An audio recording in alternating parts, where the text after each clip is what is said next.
When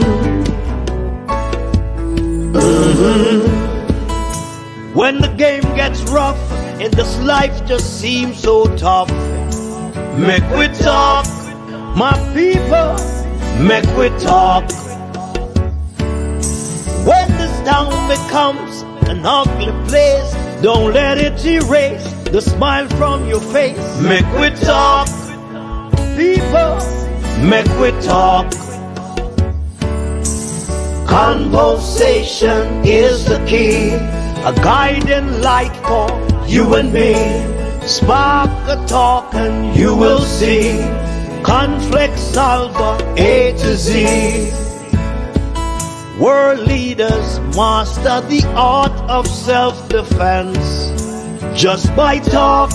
So people, make we talk. Hey, we're living in a world that on ourselves.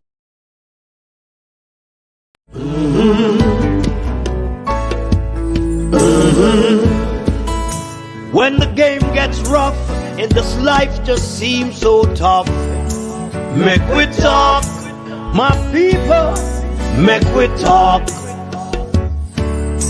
When this town becomes an ugly place, don't let it erase the smile from your face. Make we talk, people, make we talk.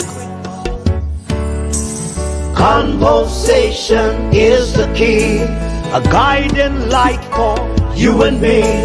Spark a talk and you will see. Conflict solver A to Z. World leaders master the art of self-defense. Just good evening, good evening. We're listening, watching from around the world and the Eastern Caribbean. It's another edition of the Make We Talk program. Just let me know if you all are hearing me clearly. I had to do a mic check earlier on. Are you all hearing me clearly on the Make We Talk program? Good evening to all my students, all new students. Welcome to the Make We Talk program. Good evening to you all. It has been an awesome day today. And this evening we're going to speak about the Jamaica Defense Force and the Jamaica Constable Force. Members of both the JDF and the JCF are in Haiti right now. And there's a SOE going on in Clarendon. Did the SOE put in place to hamper the People's National Party conference on Sunday? And yet they're sending members of the JDF and the JCF to Haiti, while Jamaica's crime problem is spiraling out of control.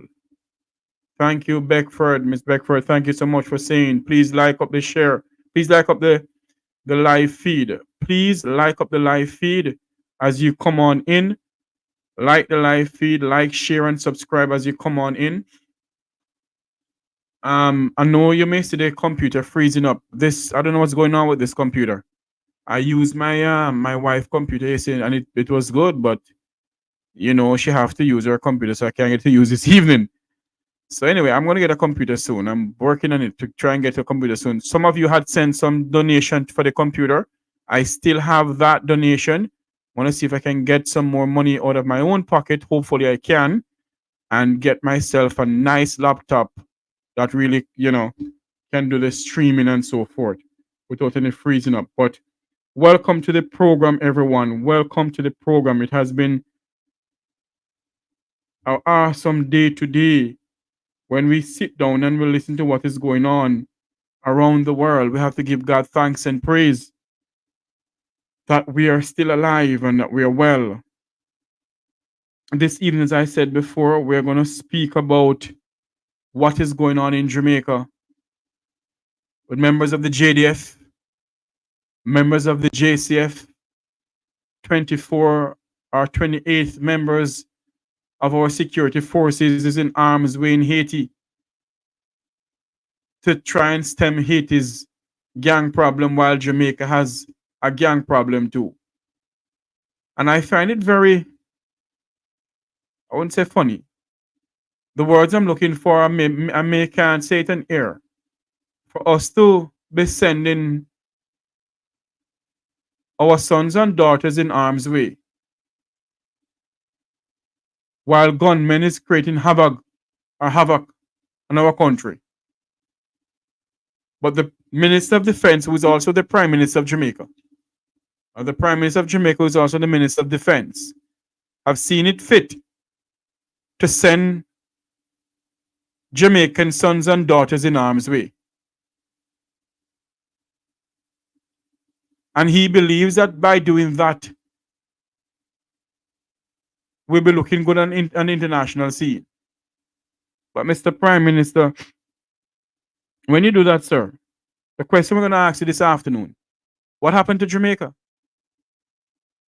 You sent 24 or 28 members of the security forces overseas. And in Manchester alone, for the past 5.5 days, or 2.5 days, roughly 5 people dead. Dr. Fiwa, roughly 5 people have died. And you see it fit, Mr. Prime Minister, to send members of the JCF and the JDF to Haiti.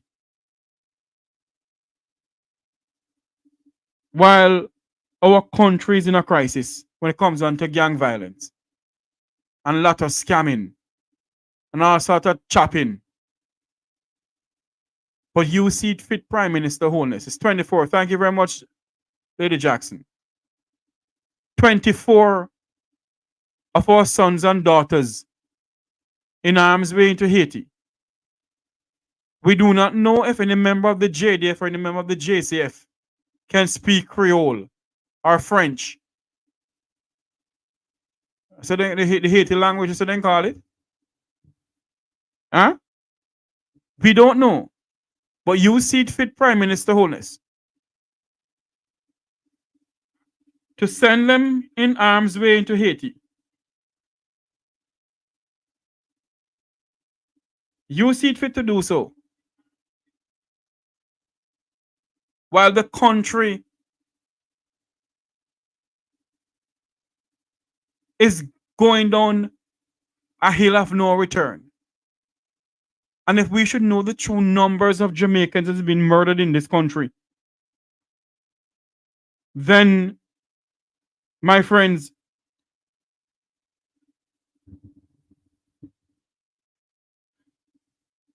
we say to ourselves, is so much? Because I'm pretty much sure, and I make no apology, they are not giving us the true figure. They are not giving us the true figure of how many Jamaicans have been murdered in this country. They are not. They are not.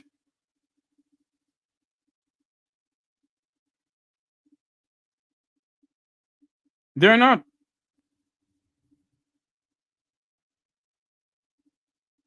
They are not. And we have been asking for the true figures, and they're saying to us what they give out is the true figures.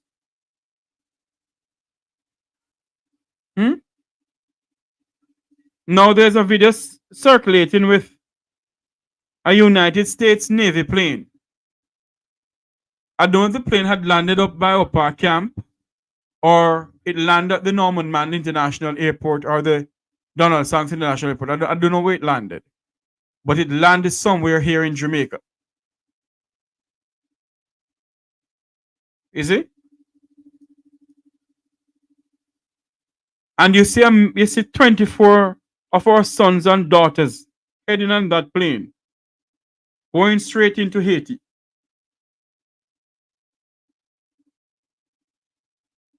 But yet, how many people died in Manchester, Clarendon, and all over the country?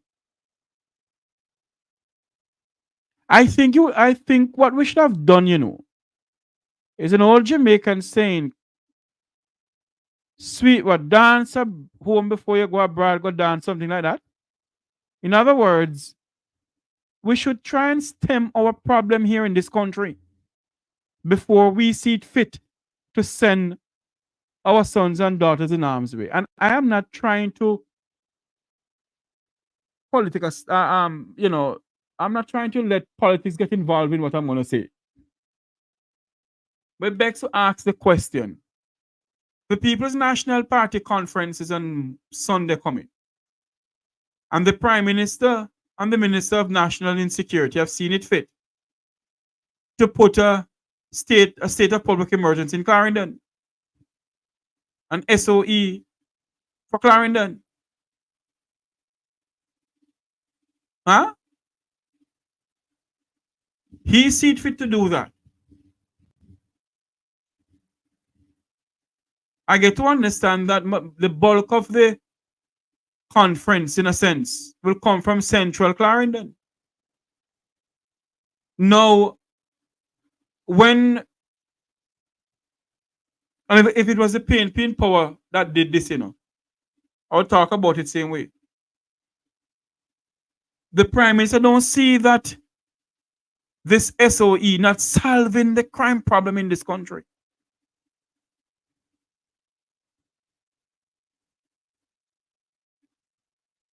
This SOE that the Prime Minister believes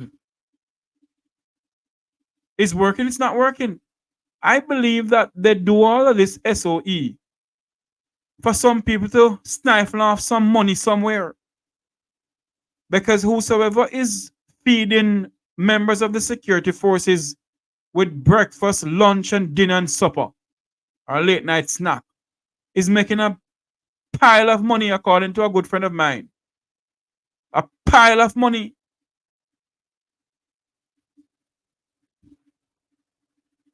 Huh?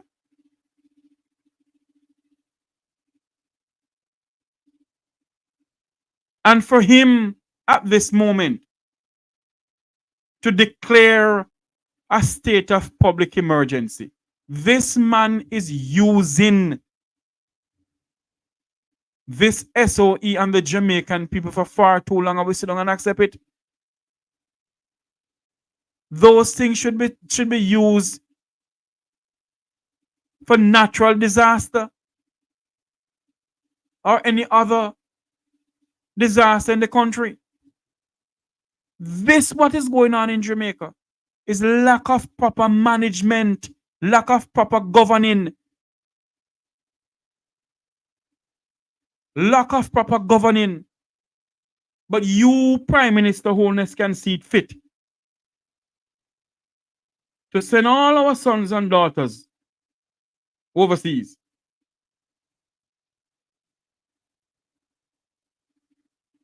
Huh?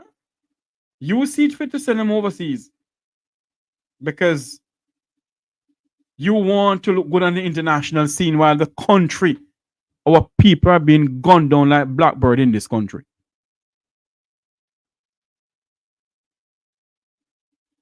I have some videos to show you.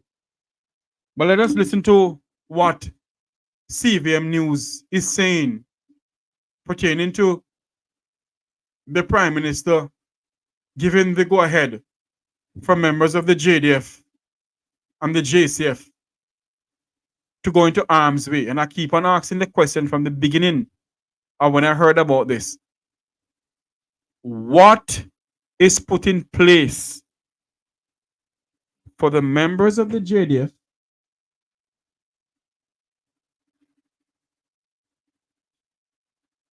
what is put in place for the members of the JDF and the JCF family if they do not come back home? Did the Jamaican government put up a multi-billion dollars insurance policy for members of the JDF and the JCF? God forbid they don't come back home, that their family members can live. In a sense, money can't bring back money can't bring them back, But at least those who have wife or girlfriend and have kids, they can rely back on something. Is there something in place, Prime Minister Holness, from members of the JDF and the JCF. If they come back home into a body bag. I said this already and I say it again. If members of the JCF and the JDF don't come home, the blood of innocent Jamaicans who go overseas, go fight the war, when Jamaica has a crime problem of its own, the blood of those people will be on the shoulder of the Prime Minister of this country.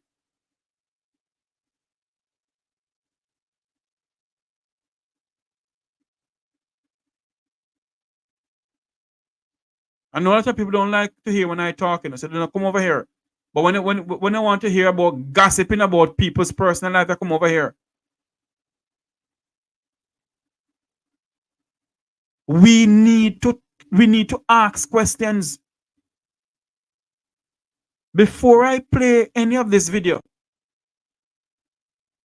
the Jamaican people, Prime Minister Holness, you only come and say to us that you're going to deploy 24 members of the JCF and 4 members of the JCF.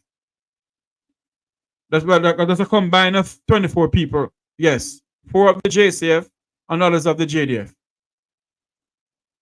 But what is put in place for them back home in case they don't come back to us alive, Prime Minister? What has put in place for the members who are left, for the members of the family who are left behind here? You see it fit to send them there, sir, because you're the Minister of Defense. They didn't ask to go there, Prime Minister. You see it fit, sir, to send them there. What has put in place for them if they don't come back home for their family members?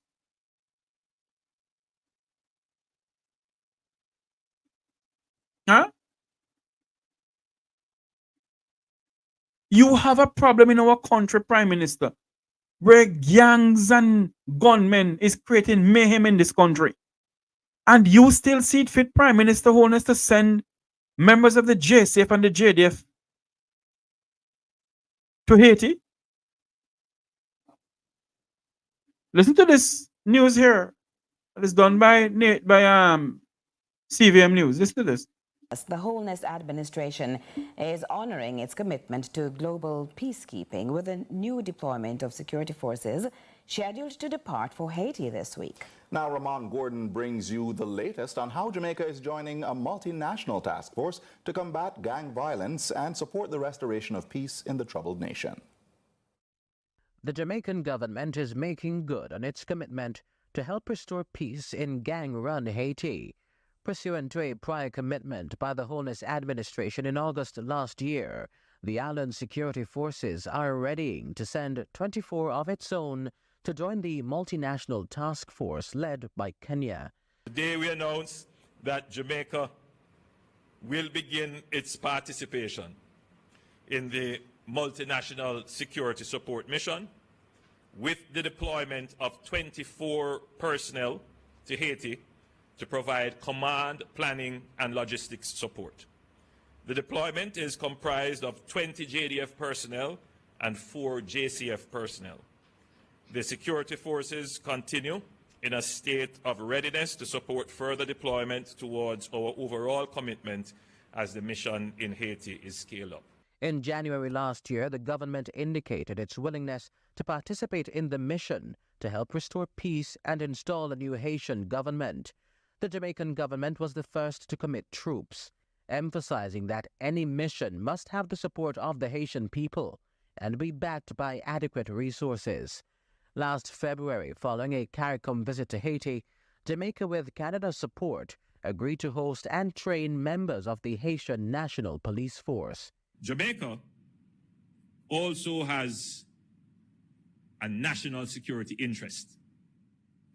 Here in Jamaica, we see the growing entrenchment of gangs who organize the production of armed violence with a view to economic gain, spreading terror in communities and weakening the state's guarantee to citizens' security. The threat is at a level in the region where gangs and organized armed violence they produce is a threat to the very state. Haiti is now under the leadership of a transitional council as gang violence grips the nation. In March, the UN revealed that gangs had seized control of over 80% of the country's capital. Jamaica had previously committed 200 troops to the efforts. None of the countries that have made commitments have deployed all at once. It's not practical, it's not possible. Preparations have to be made in the host country, and so as those preparations are made, then and the possibility of scaling up happens, then we will on our side fulfill all our commitments. So this is a start to what we intend to do, and as the situation in Haiti is prepared for our presence, we will deploy. Ramon Gordon for CVM News. That's the Prime Minister speaking about sending our sons and daughters into harm's way. Huh? And then on Thursday, an American Navy plane landed somewhere in Jamaica. Is it at Upper Camp? We don't know. The JDF base. Is that the Norman Mann International Airport or the Donaldson's International Airport or the Ian Flemings or the Negril Airdrome? We don't know where they land. But we saw members of the JDF going on this plane here.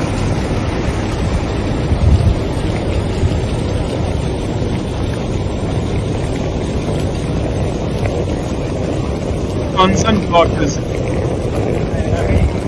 pack up them bag and Ghana, Haiti to go fight Haiti gang.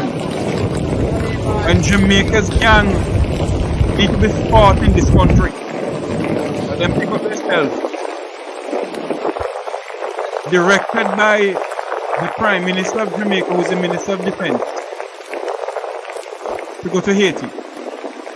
I'm not saying that we shouldn't help our sons, our brothers and sisters in Haiti, but we have a serious problem here in this country. We have a serious problem here in this country that we need to take care of. Opposition spokesperson on national security, Peter Bunting, is saying that they need more soldiers to go to Haiti. Maybe not from Jamaica, but from other parts of the Caribbean. Listen to what he's saying.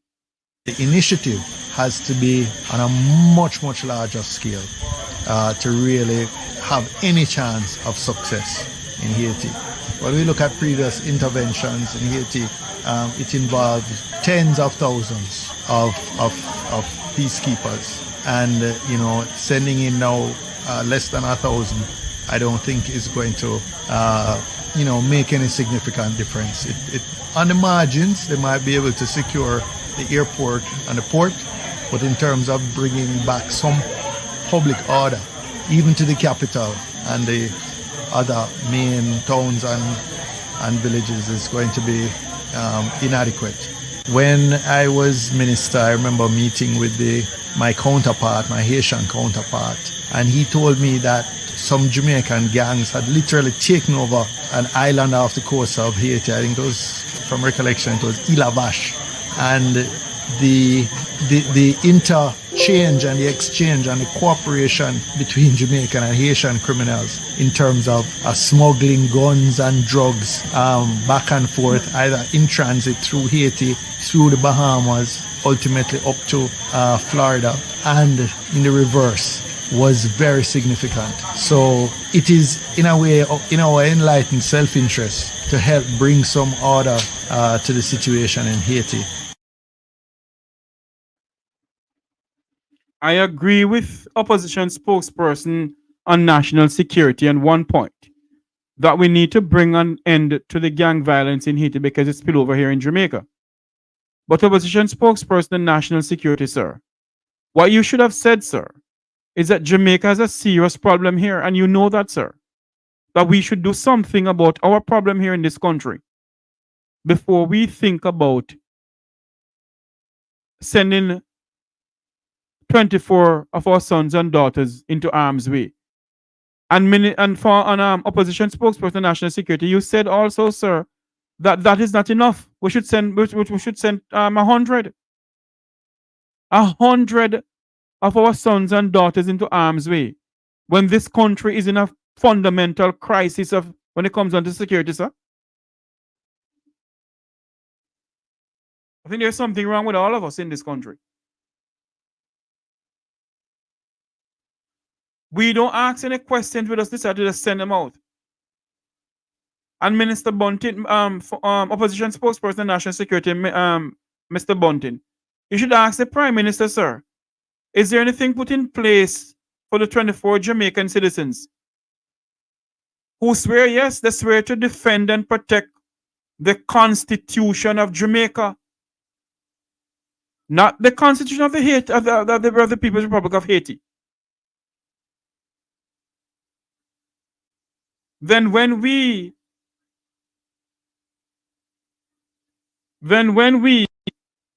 send all our picnic them over there,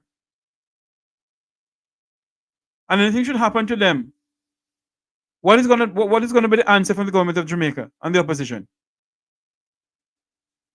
As I mean, Minister Bunting, no, not Minister Bunting, Mr. Bunting, no more than I do. But I would expect Mr. Bunting to come out and say that, you know, they're gone over there, but what is put in place here for them if they don't come back home? And why do we have to send so much when our country is in a crisis? I'm making any sense to anybody on the platform here? Huh? Tell me if I'm making any sense. Good evening to you, Christopher. How are you doing, my friend?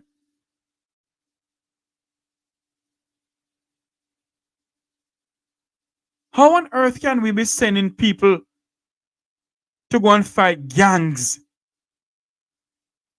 in a different territory?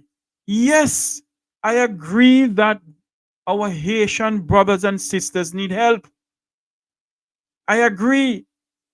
But Jamaica is on the brink of collapsing when it comes down to this gang violence and corruption in this country. We're on the brink of collapsing.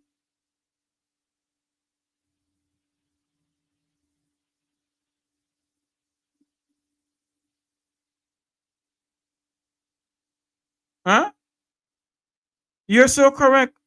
The JDF and the JCF have nothing in place if the members fall on hard times. So there's nothing put in place. If those 24 members of the JCF and the JDF do not come back home, they come back home in a body bag. All they're gonna hear, they were good people. They're good people, and they give them some order of old donkey and order of all this for their service. And if they go out and die in arms way, did they die to secure this country? If they go over Haiti and die, God forbid, did they give their life to secure this nation that we call Jamaica? Yes, the soldiers put their life on the line for their country, not for another man's country. And if I sound stupid, somebody who know about the army, let me know, no? Talk to me. But why do we, at this point in time, when Clarendon is out of hand, Manchester is getting out of hand, the entire country has some murder of some sort, and the PM, who's the Minister of Defense, see it fit same way. He can't back out of it. He can't say, look here, X, Q, Y, Z. He cannot. How much money did Jamaica get from the American government? Or whatever. Because every country get a piece of the money, you know, to send their troops, you know.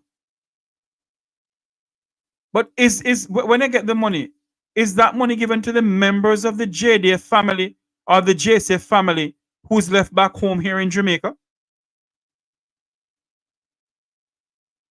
Is something in place for them, Prime Minister Holness and Chief of Defense Staff of the JDF and the Minister of National Security, Dr. Harris Chang? Is something put in place for those members of the JDF and JCF who gone in harm's way? Something put in place for them family members, God forbid, if they don't come back home.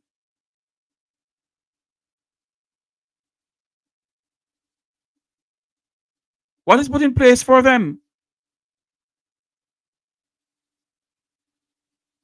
We're in some serious problem in this country, you know.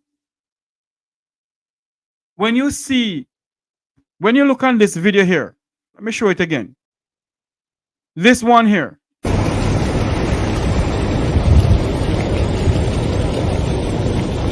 You see a son boarding. I look like Jade, that's not up back camp. Huh? Boarding an American Navy plane. C-7 not supposed to have this on. It's in America, yes. It's the US Coast Guard. And they're not gonna fight for Jamaica. Don't get me wrong, as I said before, Haiti need help. But so does our country, Jamaica. This piece of rock is in serious problem. This piece of rock is in serious problem.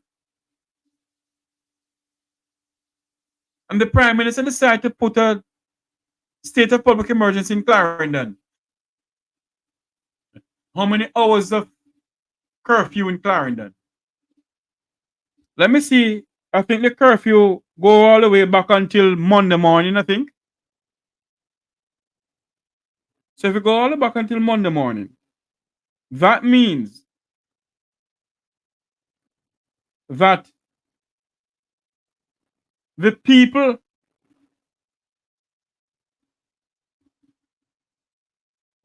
who are coming in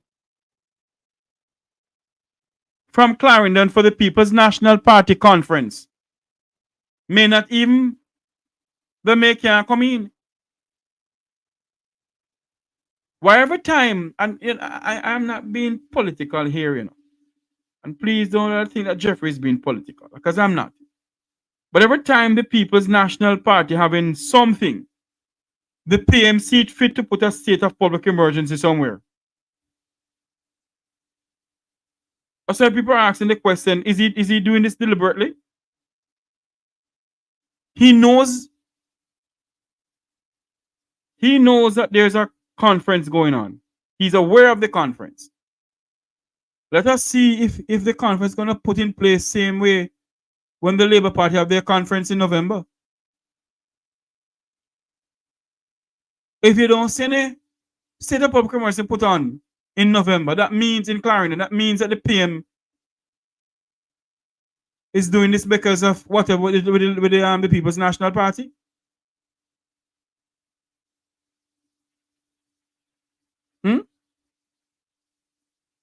Come on, somebody. I mean, people, thank you very much, Ian. Come on, people. Hit the super chat. Send something in the super chat for me, no? The people of this country just sit down and accept this because it's the same business as a 9-day talk.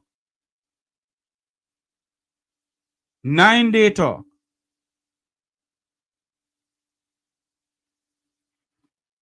God Almighty help us in this country, because I don't know what is next. I'm trying to figure out what is next in this country, and we don't know what is next. Because if they can just send our pitney them and son them Ghana, Haiti, just like that.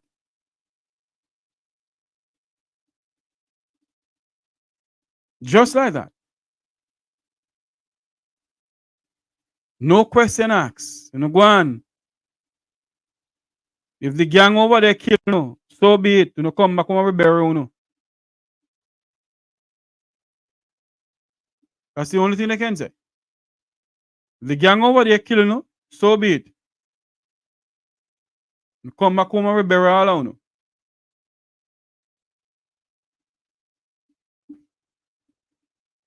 We bury you, and we call it a day. Dear God Almighty. We're going to switch gear from the whole Haiti issue. We have spoken a lot about it. Spoken a lot about the PNP conference and the country is in a crisis. We're going to switch to something, a developing item of news that is coming into us. Do you remember the Burger King building that got some gas leak and it blew up or something of the sort, some window blow out in New Kingston? The family member of one of the young lady is calling on the operators of Burger King. Let me get this up here. Hold on for me, please. The family members is calling on the owners and operators of the Burger King building. The Burger King. Hold on for me. I'm trying to get this. On the day of the explosion, her name is Carrie Folks. Hold on. Let me go back here. Yes. We're going to play that soon.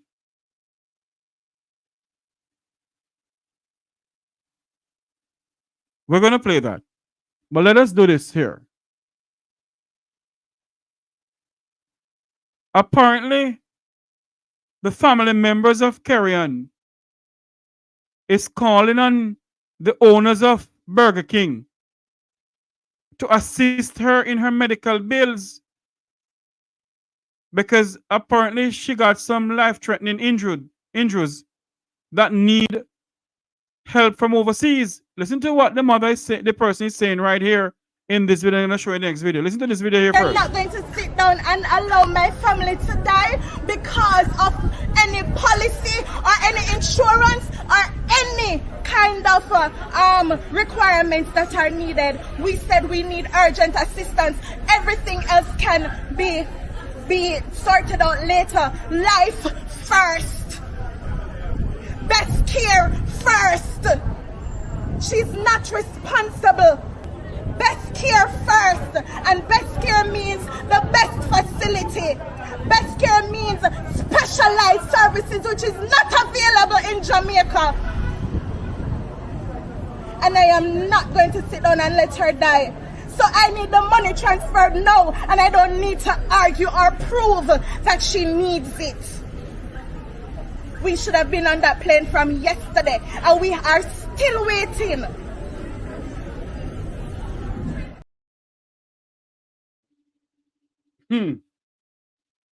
You see, only in Jamaica these nonsense can happen, you know.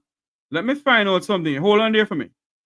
The family of Carrion Hobbs, one of the victims of Wednesday's explosion at the Burger King outlet in New Kingston, is pleading for urgent financial assistance as they seek to have her transferred overseas for treatment for several burned. The Prime Minister of Jamaica can see it fit to fork out $30 million for a by-election, and they don't see it fit to take that $30 million to start a burn unit in this country. You see it? Let me play this video here now. This one here. Listen to what the lady is saying in this video here. The same lady. Listen to this. This is ridiculous. My name is Renee Folks Johnson. I am the sister of the supervisor who was on duty at that on the day of the explosion. Her name is Carrie Folks. She is in urgent need of specialized care based on the injuries that she has succumbed. She is in need of specialized care for burn facility. There is no burn facility in Jamaica. And so at this time, the family is indicating and have made arrangements that we are and have identified a burn facility overseas, and we have made all the arrangements with the help of the San Mira Foundation, and everything is in place, and we're only waiting to get the air ambulance monies paid so we can move her out immediately.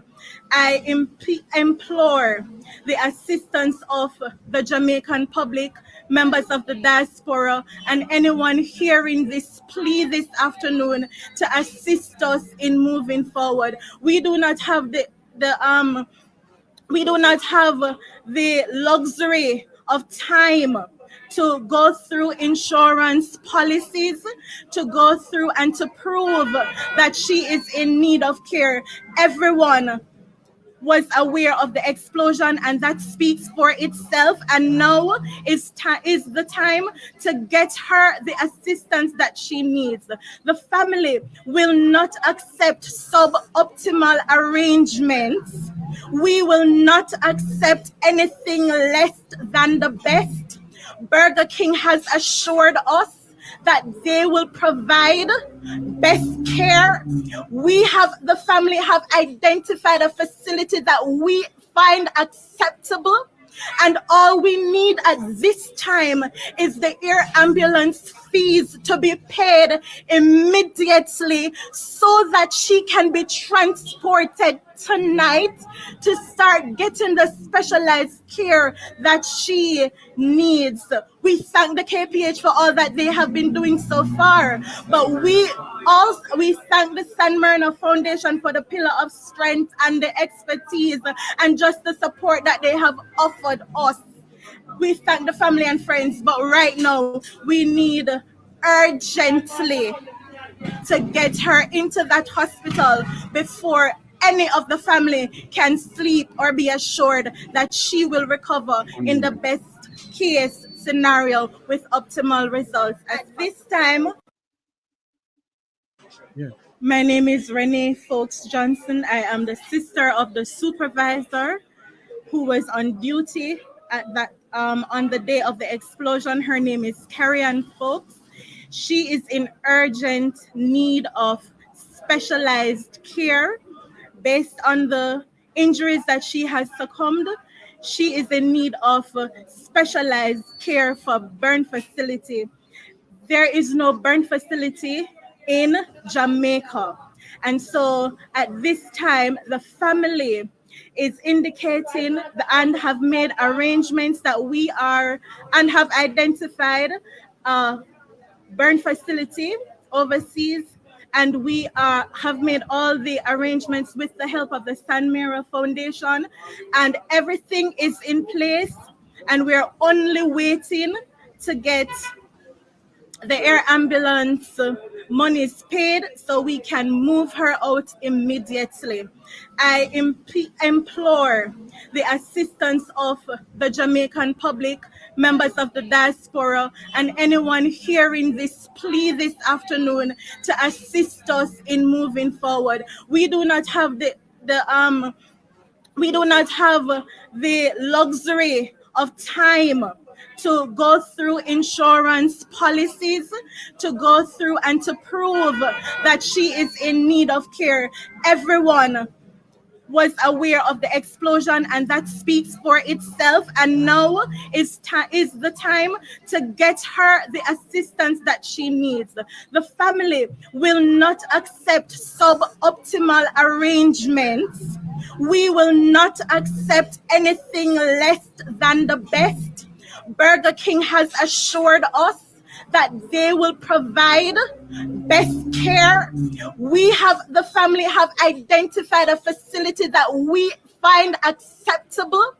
And all we need at this time is the air ambulance fees to be paid immediately so that she can be transported tonight to start getting the specialized care that she needs. We thank the KPH for all that they have been doing so far, but we thank the San Marino Foundation for the pillar of strength and the expertise and just the support that they have offered us.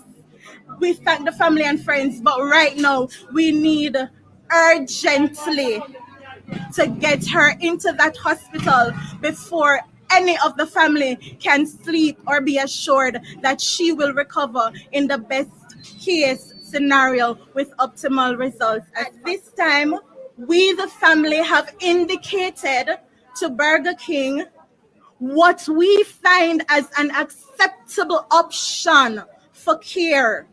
We have made that unconditionally known, and we will not accept anything less than what we think is the best. She requires the specialized care of a burn facility. If there was one in Jamaica, we would accept.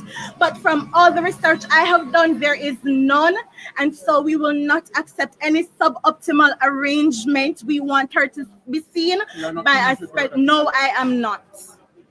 At this time, we need the funds released immediately without having to go through bureaucracy, without having to go through policy, without having to go through proof at this time. Life is at stake.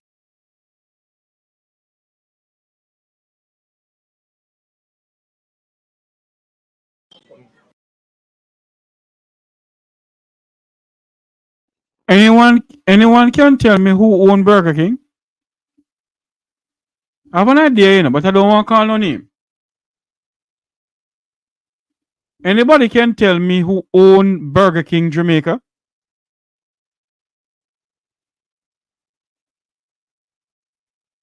The Prime Minister of Jamaica seat fit.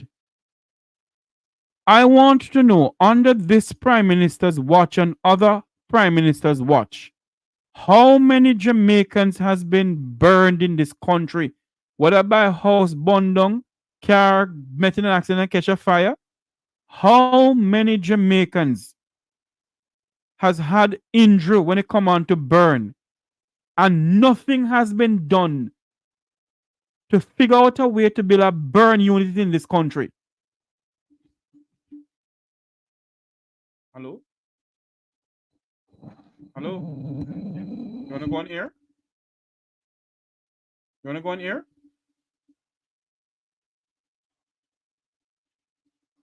Okay, no problem. Yes, hold on. Hold on. Yes, I have online here a good friend of mine, Conrad O'Brien. I know we have switched the conversation to what is going on with the young lady with the burn. We're gonna go back to that young lady. Then we're gonna talk about the PNP conference come Sunday. Bear with us, please. We're gonna go back to the burn unit, the burn young lady. Why is it that there's not a burn unit in Jamaica? I have online with me my good friend Conrad O'Brien. Conrad O'Brien from Newstalk. Good afternoon to you. Good evening. Hi Jeffrey, how are you doing? Good evening. I'm fine, thanks. Fine, thanks. It's actually 6 o'clock here in Jamaica, 7 your time. Yes. So we are right in the evening session. Jeffrey, I'm happy to join you this evening to, talk about the PNP conference. As people who follow politics here in Jamaica, you know that, like the United States of America, you have two major political parties in Jamaica: the People's National Party, the PNP, and the Jamaica Labour Party, the JLP. The PNP conference, is the one in September, and then the JLP conference is that in October. So it is actually. And both conference is really the highest decision body making in each political party. Therefore, whatever decision, whatever is discussed and so on, those things are basically ratified at the private session and so on at conference. That is described as the business session. Tomorrow that will be the business session for the PNP, and indeed it's the 86th annual conference. But the real highlight of the conference will be the public session on Sunday, and Sunday the 15th. Yes, that's of September. And from all, go ahead, Jeffrey. Sorry, it will be live on the Make We Talk YouTube channel too. Absolutely. So, and of course, a lot of people should be tuning in via your channel, Jeffrey, Make We Talk YouTube channel. So, all in all, the PNP is expecting to bring out the stuff. As a matter of fact, there is a conversation going on, Jeffrey, that in 1976, under Michael Mandel's leadership, the conference was so massive that they had to move over to the national arena.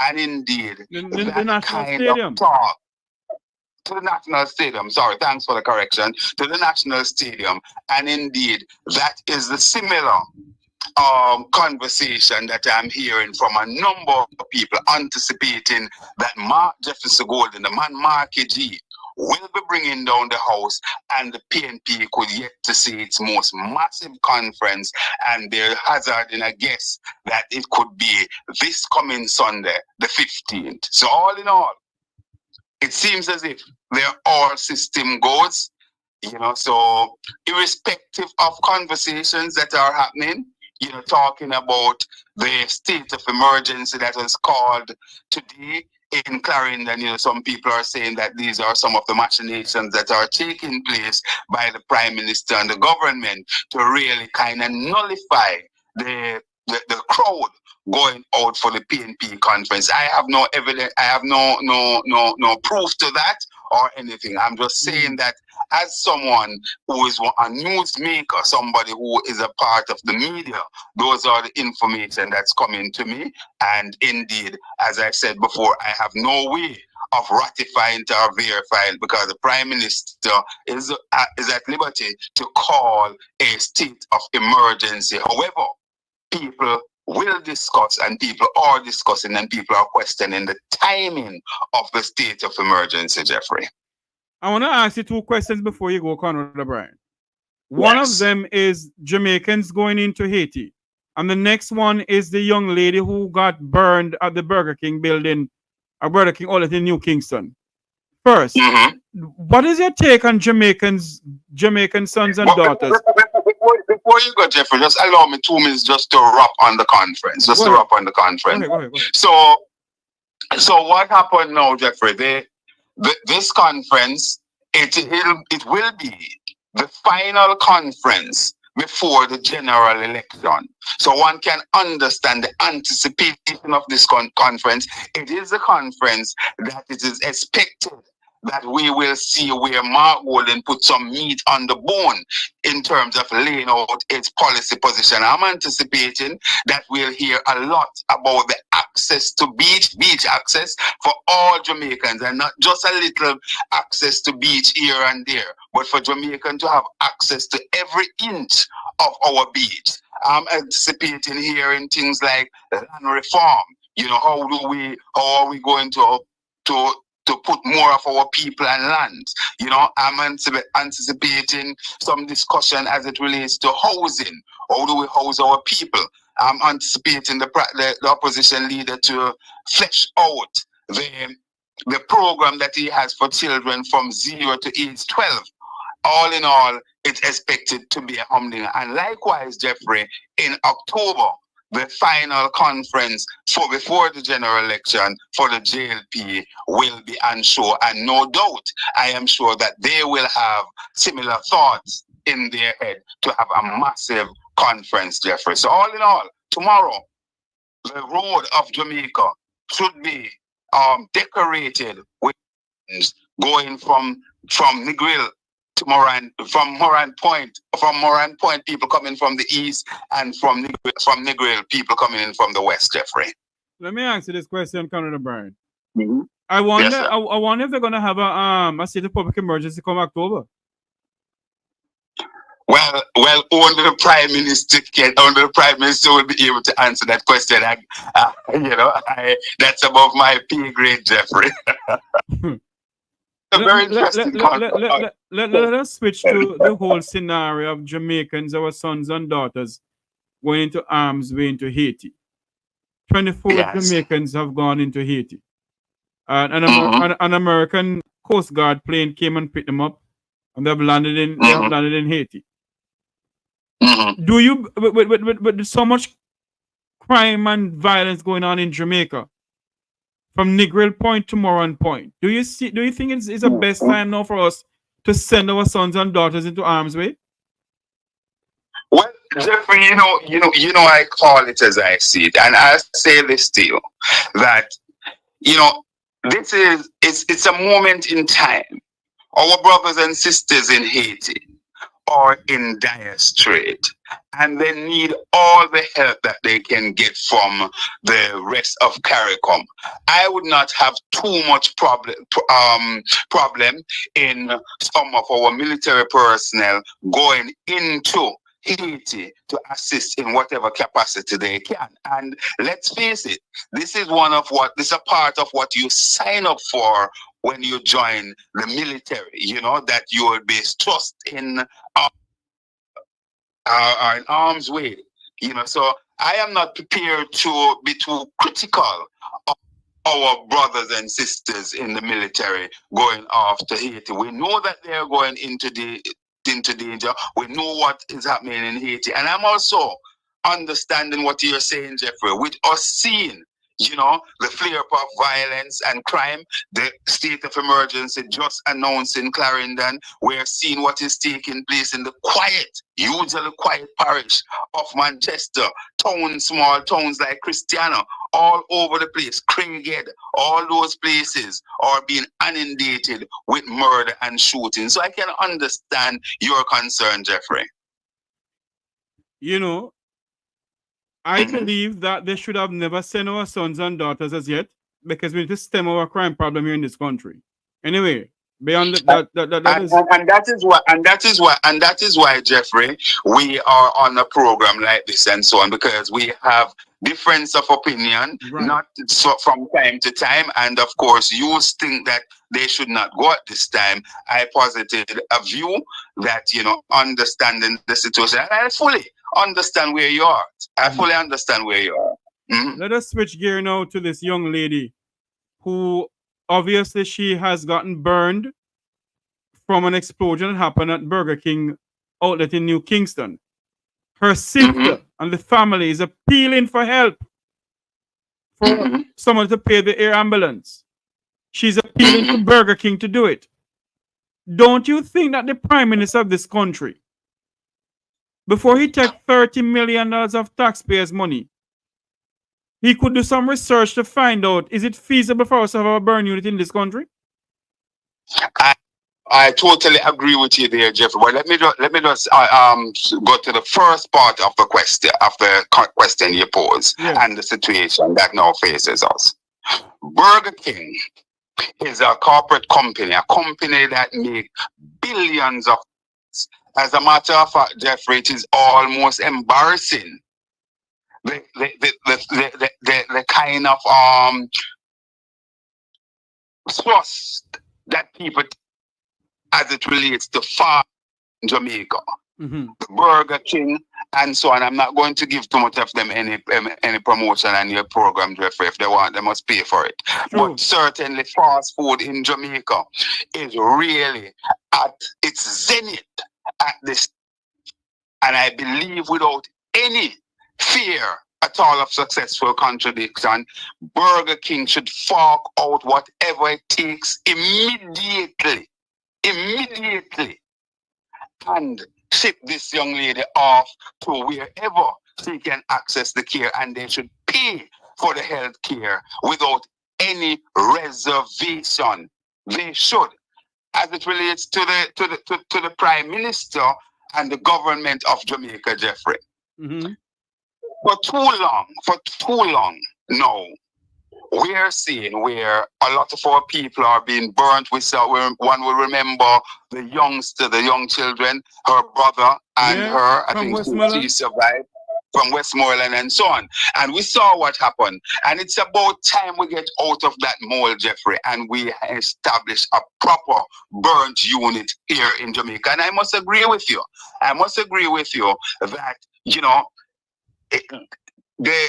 the constituency in South Trelawney that has been out of a member of parliament for over a year now, I don't see what the haste is about to basically call this by-election in Northeast St. Anne.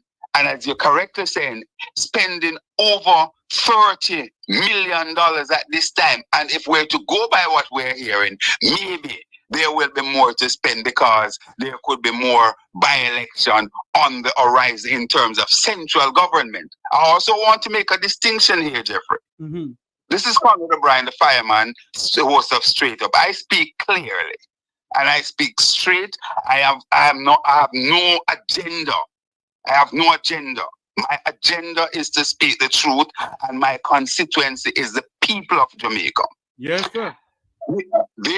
There must be a separation, Jeffrey. We must dissect the argument. Yes. In the local government election was just held. So you have 4 years, tenure there. So without a doubt, that division over there in St. Thomas, an election should be called there. We know that the government went to Parliament in order to delay that election, I think by 3 months or something like that. Also, we saw where a councillor, and may her soul rest in peace, and let me offer condolences to her family, the councillor for the, oh my goodness, the Indian Town Division up there in Northern Clarendon. She died. So therefore, there are 2 outstanding local government elections. In my opinion, Jeffrey, that's where the focus should be, because you have a long tenure. The by-election, the local government election was just held. So those people will be out of a representative for all of 4 years if you don't fill those gaps. In the case of central government, we are definitely in campaign season for that. You know, and even if the Prime Minister decide to go the full 100, so to speak, it's just 11 months off. September coming, you know, we'll be due, and we know that it's not going to go to the exact date of when the election was called. So I would hazard a guess that we have at least a maximum of about 9 months to go into an election. So for you to be spending taxpayers' money against the background, Jeffrey, that we need things like burnt unit and so on and so many things. We still have people who are seeking refuge and cardboards in our hospital and so on and so forth. We have to be more judicious with our spending, you know, and the fiduciary responsibility must be taken much more seriously by the government, and in particular the chief servant, who is the Prime Minister of Jamaica, the Most Honorable Andrew Michael Broga Radam Holness. Remember, hold on there, man. You don't say it correctly, Conrad. Remember, he's a doctor now, you know. He's doctor. Okay. Well, we'll give him all the accolades, Dr. Andrew Michael Radam Broga Holness. I give him all his accolades. You know, contrary to what some people may think, you know, I quite like the Prime Minister, you know, and I must say that, you know, as a man who is from humble beginning, I admire his upward mobility and so on and so forth. But what I'd say, I would expect with him, coming from that background, he would basically do much more and spend the money that is in his control in, as I said, a more judicious way, so that our people can benefit. You know. But Conrad, let me say this. Let me say this. Yes. Let's go back to this burn. This young lady who got burned. The fault of what happened, I presume it is not the staff fault. It is the building, it is the owner for the company, and for her to be sitting down in KPH or wherever she is, and can I get the assistant of Burger King? The people of this country must come out with the family of this young lady and speak out and demand that the owners of Burger King come out and pay for this air ambulance for this young lady. And not only that, who owns Burger King, Jeffrey? Because we're not afraid to go there, you know. We know that the Burger King is owned by a very famous young lady who was Miss Jamaica husband. Mr. Lake? That's what I was told. Well, that's my understanding, and I believe that, you know, decency must prevail. Burger King, and I'm repeating for emphasis, Burger King must do the right thing. the right thing and ensure that this young lady get the best immediately wherever in the world it's available without any hesitation. Without any hesitation, and any other persons who, staff or customer, that were within the vicinity and in there, they should be compensated likewise. And it's not just about getting this young lady medical care. I believe that they should take up a great part of her responsibility for the rest of her life financially. Yes. Is a disgrace what's going on in this country doing? Therefore, we are pussyfooting around here. We are. And what would happen? What would happen? Sorry, Jeff. What would happen had this been in the United States? And I tell you something, we must get more litigious as a country, meaning that we must be prepared to take more issues into the courthouse. We grew up with this notion that we're not climbing up 11 steps, but courthouse is a good place. And I think if the family of this young lady carry on, if anybody who's listening to my program here, who knows their family, tell them to give me a call.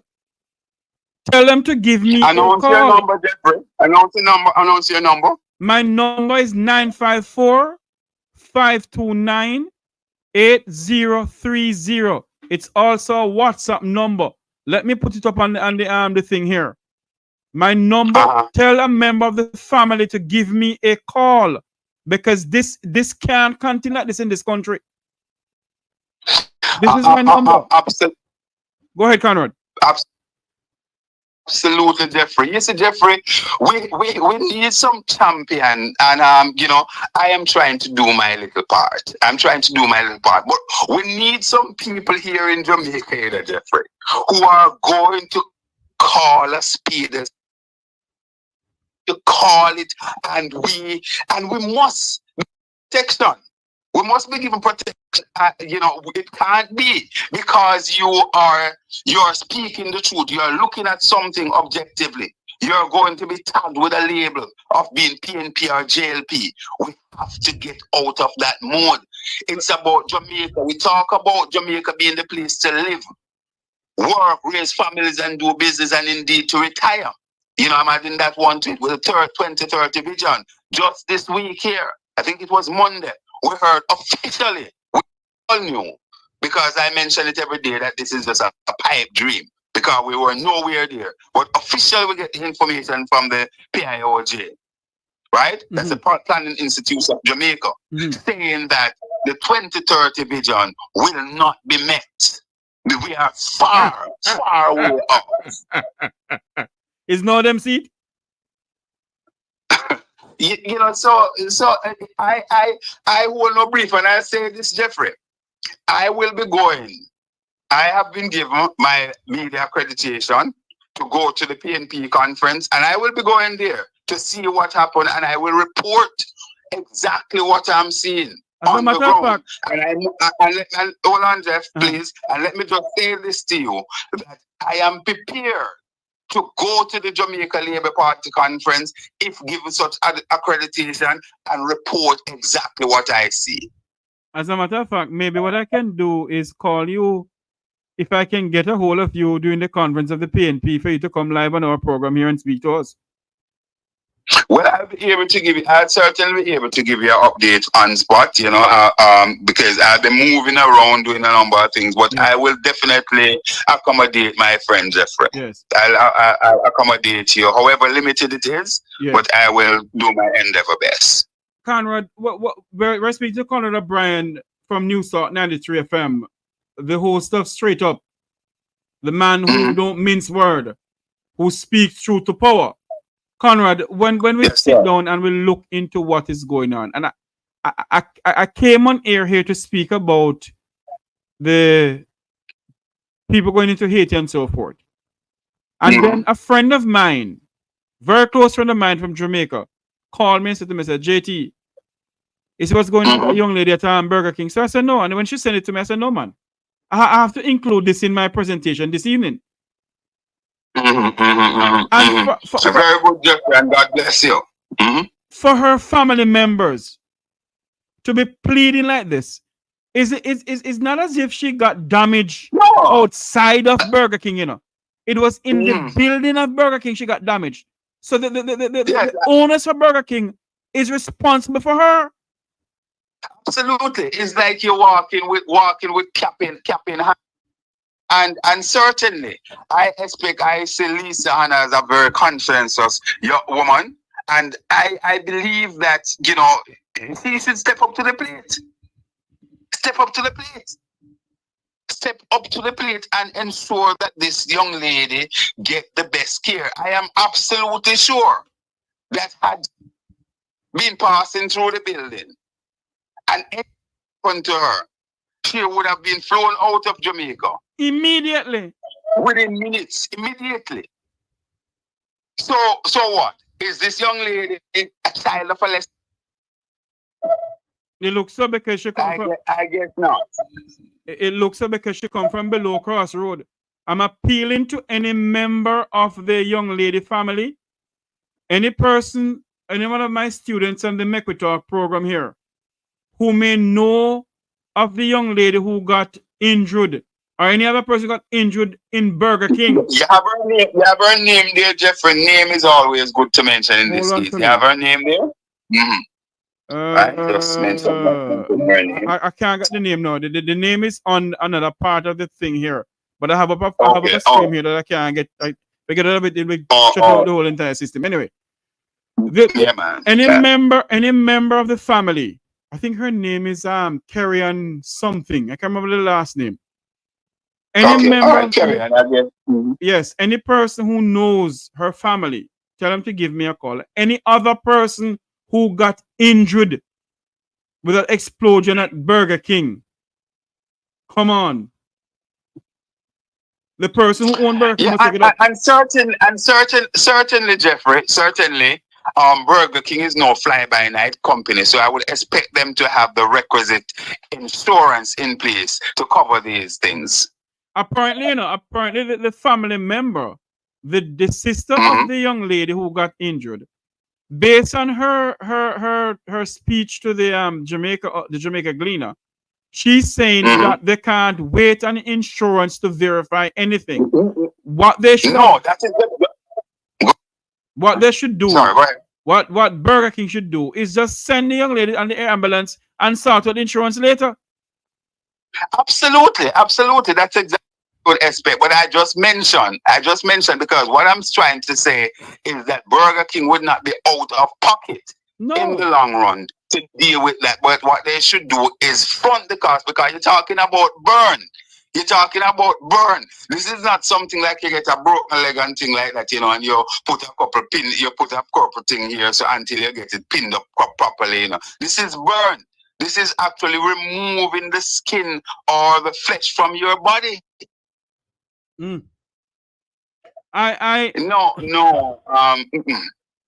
We can't tolerate these things. Burger King, we're making a special call here and the Make We Talk, Jeffrey Tavares Make We Talk YouTube channel program here this Friday evening for Burger King to step up to the plate and ensure that the young lady who have been burnt, and we gather she has been burnt badly, Jeffrey. That's what I was told.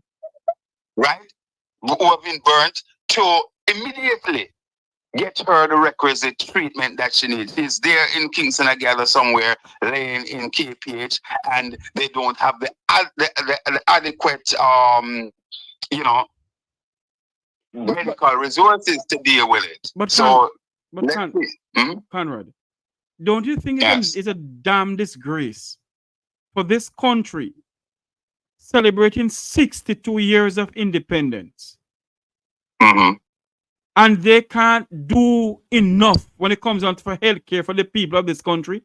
They spend billions of dollars on other stupid things that don't make no sense sometimes. Now the people is spending $30 million on a by-election in St. Ann. That it never have to call now. And our hospitals are lack of proper equipment. Is this You're absolutely correct, Jeffrey. Those are germane question to ask, very important question to ask. And the people of Jamaica must demand some answers, Jeffrey. And this is why I am so adamant that there are some things that have to be spelled out in a very clear and precise way at the conference on Sunday by the opposition leader Mark Golden. Not really going back to that discussion of so, but it's important that we dovetail this into everything, Jeffrey, because certainly the new way what he will do in these areas to ensure that the population, especially those at the bottom of the pyramid who need certain help, he will be putting in policies in place to deal with it. We hear from Kamala Harris over there in the US, where she is saying that she will be providing $25,000 to all new homeowners, first-time homeowners. She will be building 3 million houses within her first term. She will be giving a 50,000 break or tax credit to all start-up new businesses and so on. We want those kind of things. Flesh on Sunday from Mark Jefferson Golden.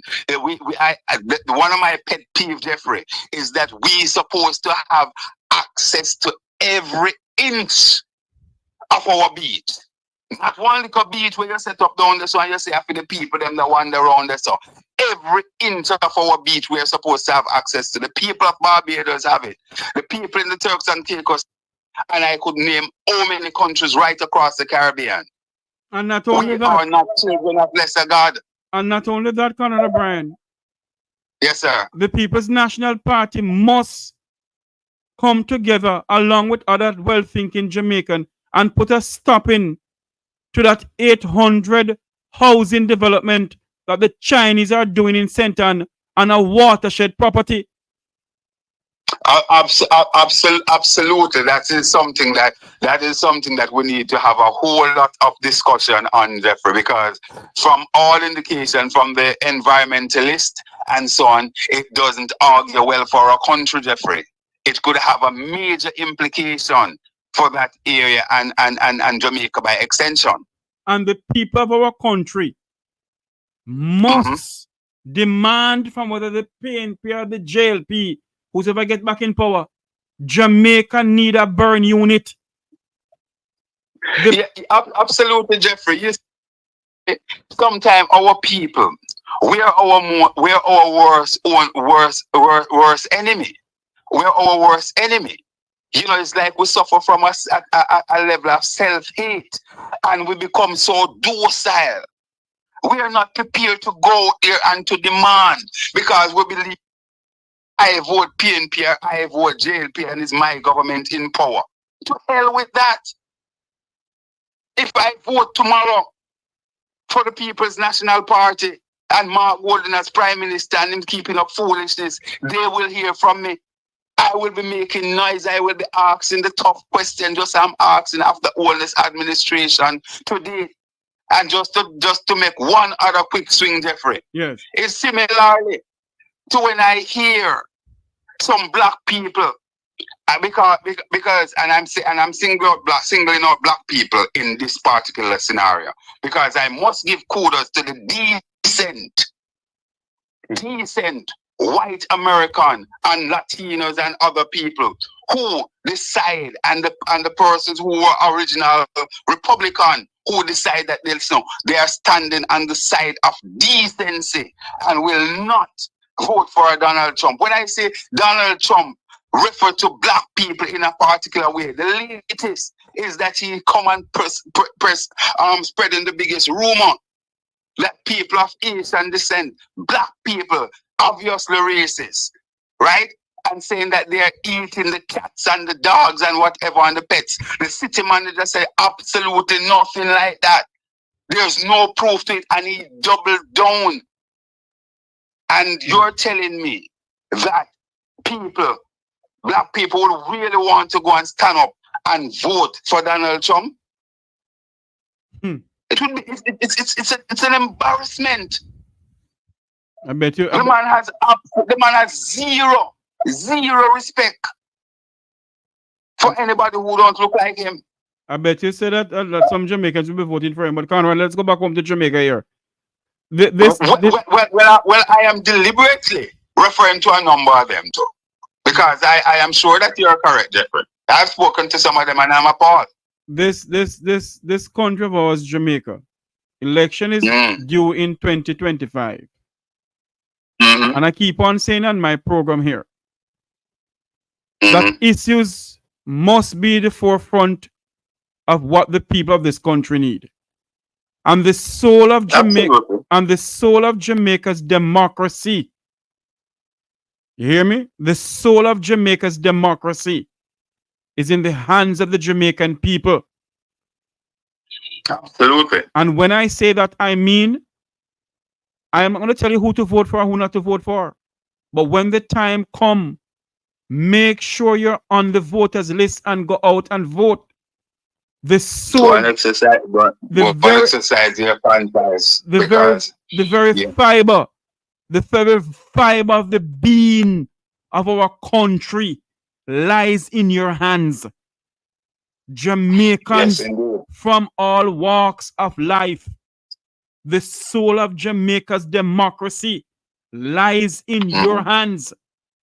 Do not. That index finger there is very, very important. Do not let it be said that we did not do certain things at this time of this juncture in our lives. Let us rally around a single cause and a single purpose. The soul of Jamaica's democracy lies in the hands of the Jamaican people. We cannot go another term or another year or whatever without a burn unit in this country. The people of Jamaica is demanding a burn unit. Enough is enough. We are demanding proper health care in this country. Jamaicans, not because it's not at your doorstep when you sit down and do nothing about it, stand up and demand from any government, whether the PNP or the JLP, that we need a burn unit in this country. Absolutely, Jeffrey. There are just so many things, and we have to move it out of the realm of partisanism. We have to understand that, listen, we have two major political parties, and one of them will indeed form the government of Jamaica at one point or the other. And whichever one of them form the party or the government, we must understand that it is a government of Jamaica, and we must make the demand of them, Jeffrey. Jeffrey, I'm afraid I'll have to leave you. Yes, man. Thank you very much. Yes, Jeffrey. So always a pleasure joining you. And indeed, this weekend, as I said before, it will be the 86th annual conference of the People's National Party. Come October, the Jamaica Labour Party will celebrate its conference as well. I think it's the 82nd or the 80th. They will be. No, man, I think they reach about 80 now. So let me ask you something, Conrad, before I let you go. Isn't the People's National Party the oldest political party in the Western Hemisphere or in the Caribbean? So I think it's in the Caribbean. Certainly, it is the oldest one in Jamaica. I think it's in the Caribbean. In the Caribbean, it wouldn't be in the Western Hemisphere, but in the Caribbean. It is argued that it is one of the most dynamic political outfit within the Western Hemisphere. I think they have slipped somewhat, in the past, but from all accounts, it seems as if they have rebounded in a big way, and a lot of kudos going to the man Marky G at the helm at this time. Similarly, because I don't want to be biased, although we're talking about the PNP, and I don't think I have to say something good about the JLP, but just making the correlation. The fact is that the JLP suffered a dormant period as well in the wilderness under Mr. Siaga leadership and so on. And indeed, after Bruce Golden came in, and then Andrew Holness, the JLP really pick up quite a bit of steam. It is argued that the sheen is now rubbing off the JLP and off the Prime Minister. But as we say, it's never over until the fat lady sings, Jeffrey. True. Conrad O'Brien from New South 93 FM. Thank you for coming on. God bless you, sir. All the best to you and your listeners. Same to you, and viewers. Thank you. Good. There we have it. The fireman himself, Conrad O'Brien from New South 93 FM. Let me play about this video here because this something here. It hurting every fiber of my being. That for a family member to come out to be pleading to a multi-billion-dollar company for help for her sister is very shameful. And the owners of Burger King must come out and assist this young lady. Not asking them, they must come out and assist her. It could be any one of us, our family. They must come out and assist her. Listen to what the young lady is pleading for her sister. Listen to this. My name is Renee Folks Johnson. I am the sister of the supervisor who was on duty at that on the day of the explosion. Her name is Carrie Folks. She is in urgent need of specialized care based on the injuries that she has succumbed. She is in need of specialized care for burn facility. There is no burn facility in Jamaica. And so at this time, the family is indicating and have made arrangements that we are and have identified a burn facility overseas, and we have made all the arrangements with the help of the San Mira Foundation, and everything is in place, and we're only waiting to get the air ambulance monies paid so we can move her out immediately. I implore the assistance of the Jamaican public, members of the diaspora, and anyone hearing this plea this afternoon to assist us in moving forward. We do not have the luxury of time to go through insurance policies, to go through and to prove that she is in need of care. Everyone was aware of the explosion, and that speaks for itself. And now is the time to get her the assistance that she needs. The family will not accept suboptimal arrangements. We will not accept anything less than the best.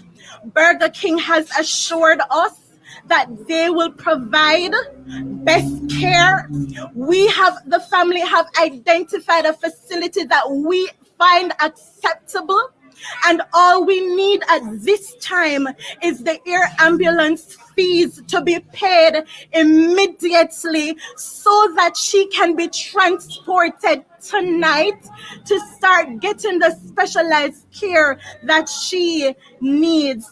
We thank the KPH for all that they have been doing so far, but we thank the San Myrna Foundation for the pillar of strength and the expertise and just the support that they have offered us. We thank the family and friends, but right now we need urgently to get her into that hospital before any of the family can sleep or be assured that she will recover in the best case scenario with optimal results. At this time, we, the family, have indicated to Burger King what we find as an acceptable option for care. We have made that unconditionally known, and we will not accept anything less than what we think is the best. She requires the specialized care of a burn facility. If there was one in Jamaica, we would accept. But from all the research I have done, there is none. And so we will not accept any suboptimal arrangement. We want her to be seen by a no, I am not. At this time, we need the funds released immediately without having to go through bureaucracy, without having to go through policy, without having to go through proof at this time. Life is at stake. My name. My God. My God. I want to open up the phone lines that people can call in and tell me what is your views and what is going on. Because this is something that it could happen to any one of us or any one of us family. Remember to like, share, and subscribe to the Make We Talk YouTube channel. The numbers to call into the program is 954 529 8030. 954 529 8030. That's the number to call into the program. Carrie Ann Folks, that's her name, is in need of help. We're appealing to the owners of Burger King. The owners of Burger King.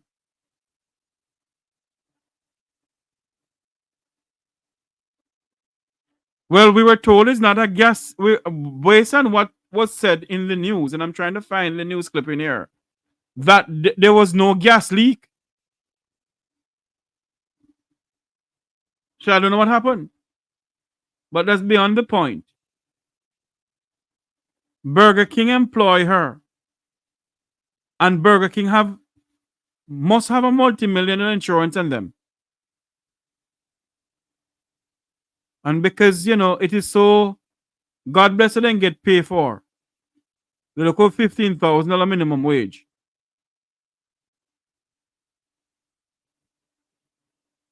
That they can't even take out a life insurance on themselves. Or some insurance that, in case anything happened to them, they don't have to be begging or anything like that. Good afternoon. Welcome to the Make We Talk program. You're live. Hello? Good night. Good night, Mr. Jeff. Yes, good night. Sorry, good night. Not good afternoon. Good night. Sir, what I see on the news was that they contact the gas company about a leak. And the gas company came and fixed it and tell them it's okay to turn on. So when they turn on the gas, this is what I hear on the news, sir. When they turn on, it went woof. So in a sense, both company, I think to me, it's the gas company. If you give me the permission, I have a leak at home and I call the gas company, right? And they tell me it's okay now to turn on my gas and it's explode. Who to blame? So why didn't the gas company, the person who came there, should have come inside and figure out something? They must have some equipment to test if the gas is all right. They said they changed some knobs or something like that and tell them it's okay to turn on. But So I heard you. What I'm saying is this: that if the person from whatever gas company it is that came to the building in New Kingston, before they tell them to turn on the gas, they should have a piece of equipment to go inside the building to see if there's any leak of gas in the atmosphere. I understand you, sir. That could have been maybe the windows are closed because of the AC. And also to test if what he just fixed is okay. That's right. I think to me, as a ordinary person that get gas leak before, my gas company, it would, use bottle, they would come and test the bottle outside and see if the bottle is okay or they remove it. Right? But to me, the gas company should be responsible because you give the go ahead. No. Hello. The company have to take up that with the gas company, Burger King would have to take up that with the gas company. The lady work for Burger King. Hold on for me, ma'am. The lady work for Burger King. Burger King is responsible for her. Yes, true. It's true. It should fly her out straight away for her to go and get the treatment and then take it up back with the gas company. This lady shouldn't be lying there. She should be flying out from now to get treatment. I tell you, when you're poor and don't have it, it's a hell of a crime, I tell you, sir, I tell you. And that is that is why you see me. Lord have his mercy. What I want to say, I can't say it on here. But I can say it. I really can say it, sir. Not you. Nothing to do with Mr. Jeff Tavares. I think all Burger King outlets should be closed down until they get this lady off to America for this special, or Canada, where they want to take her for this special treatment. If she don't get the treatment, she could be no good to herself. And who's gonna look after her? And I believe what the family member should do is have a lawyer and stand by. Because those people who own, there's one person I think that has the franchise for Burger King in Jamaica. And the staff members who are listening on this program, and all listening to this program that belongs to Burger King. It could have happened to anyone I don't know. Any one of us, anyone, even the ordinary public goes in there and to eat and a gas leak, and one of us could get injured. Mr. Jeffrey, sir, listen to me. If not, get in touch with the families, then should get in touch with a top lawyer in Jamaica. And only one lawyer I can think of. I really don't know the lawyer in Jamaica. It's only one I know, and it's Mr. Isaac. Get in touch with him quick and get something done. That lady shouldn't spend another night in Jamaica hospital. I'm not saying Jamaica because of her injury. She should be treated straight away in the Jamaica, United States. You have to speak bad because it's a damn shame we're 62 years old and we don't have a burn unit in this country. Is it that is too expensive to have a burn unit in Jamaica? Is it that it's not feasible to have a burn unit? So if it is not feasible to have a burn unit in Jamaica, then the Jamaican government should have at all times an ambulance and standby for burn victims then. Sir, I don't even want to touch Jamaica Hospital because when I think about Jamaica Hospital, it makes my blood boil. To know we have one hospital in Barbados, yeah, and it can treat everything. We've got everything here. We've got everything in this hospital. You're saying to me that Barbados only have one hospital for the entire nation? We have, I think it's two private hospitals, but mostly one hospital, yes, sir, with 280,000 people, and every day we've got it there. Yes, we need another hospital, but if we have the best, I've been in here 3 times, and I tell you, I didn't even want to go home. The treatment I get so nice. Right? And the nurses, yes, they are the best. The doctors, the doctors are the number one. The cleaners are nice. It is a shame and disgrace for people. Yet they were talking about a 2030 vision. I believe that hold on for me. I believe that between the Governor General, the Prime Minister, and all those who are talking about a 2030 vision, I believe that termite name out them brain. More than termite. But you got to think that eat out your brain if you get in your brain, eat it out, Because the fact of the matter is, how can we be talking about a 2030 vision when we don't have a proper medical system in our country? We don't have a proper ambulance service in Jamaica. And although they have an ambulance service at the hospital now, it is not a government-owned ambulance, It is privately owned. This is a disgrace. Sir, can I ask you something? I'm just 1 minute away, tipping away from this poor lady, that what happened to her. Every airport should have a standby ambulance, standby fire brigade, a nurse, a doctor. They do have a fire station there. They do have that. But what they should do, hold on for me. What they should do is to make sure that within that same area of where the fire brigade is, because in the United States, when you call fire, ambulance is there, We know that in England, fire is there too. I know that. So I don't know. Something is wrong. They can't come and tell me that we don't have the resources to do it. We do. The money is not being spent properly. $700 million gone missing from the Ministry of Health. $1 trillion, 1.7 trillion from the Office of the Prime Minister is unaccountable for. And we sit down in this country and know about it, ma'am. Sir, let me tell you something. It's because they're using mind over matter and the poor people who are uneducated. I went to school and I finished school at 14 because we went to UK and my mom and dad, my stepdad divorced, and my mama, me and my sister. Don't talk about your private. Hello, miss. No, it's not. It's nothing. No, it's nothing private, sir. I tell the whole world. My mother was the best mother. She did everything for us. But I feel, because I was big for my age, right? So I went and do a little work to help with the mortgage. You understand? Because she did get a house. She went to United Kingdom in 1953, right?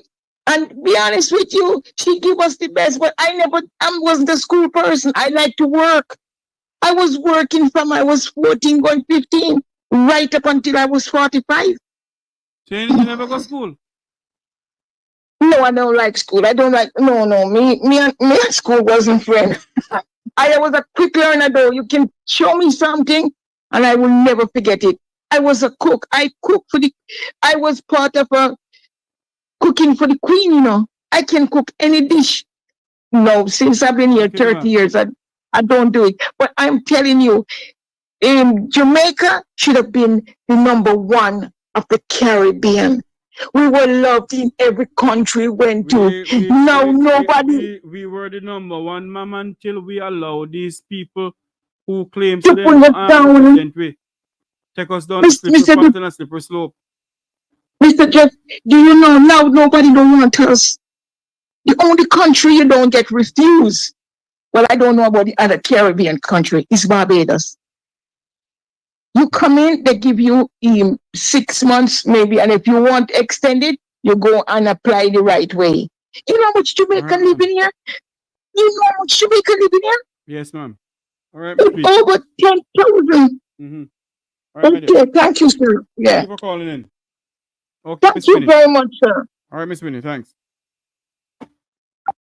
The number to call into the program is 954-529-8030.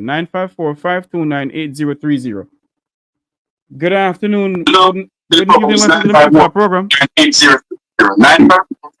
Yeah, my Jeffrey. Yeah. Well, lady, hold on the phone now. Hold on. You turn off the TV and there's something in the background? No, man, me just turn off the thing. Me turn it off, man. All right, go ahead, my brother. Go ahead.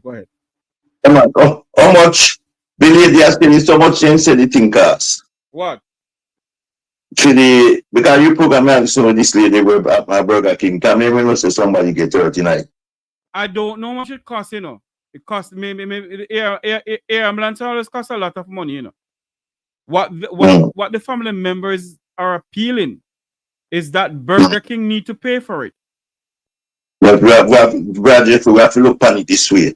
Suppose the man will get that franchise is a man just a try and live. No, sir. No. The owner of Burger King doesn't try nothing. A multimillionaire. Okay. If you say so, we can't remember say these men. I am gonna call nobody's name on here because nobody will sue me. Okay, me understand where I say, well, if it's a multimillionaire, then he can just fly the lady up and do them things still. Because I was wondering if when something like this thing could because when you look at you, they get burned, we come and raise money and send females and flying. But that's why I mean I ask them, they will put up so much, you see, like this one urgent. This one is very urgent because based on what I'm being told, it's very urgent. I wish I could get a hold of somebody from the family. Yeah, and the input up on and say put up something. What Burger King share the state? Well, if I saw and you find say lady in a situation, then try to get her out for help. That's why I say I tell person all the time say no.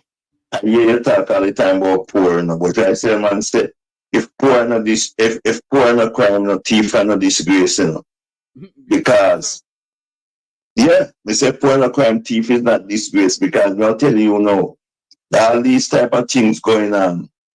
And you saw me see the lady was just talking a while ago and I said to her, I would say to her, I said, sometime with with when she had said they are country them and Jamaica. But sometimes I will Jamaican come and people and place in a brother Jeffrey and be bad, and then the people them have to put down rule upon we, you know, and so the good they suffer for the bad in that situation, you know.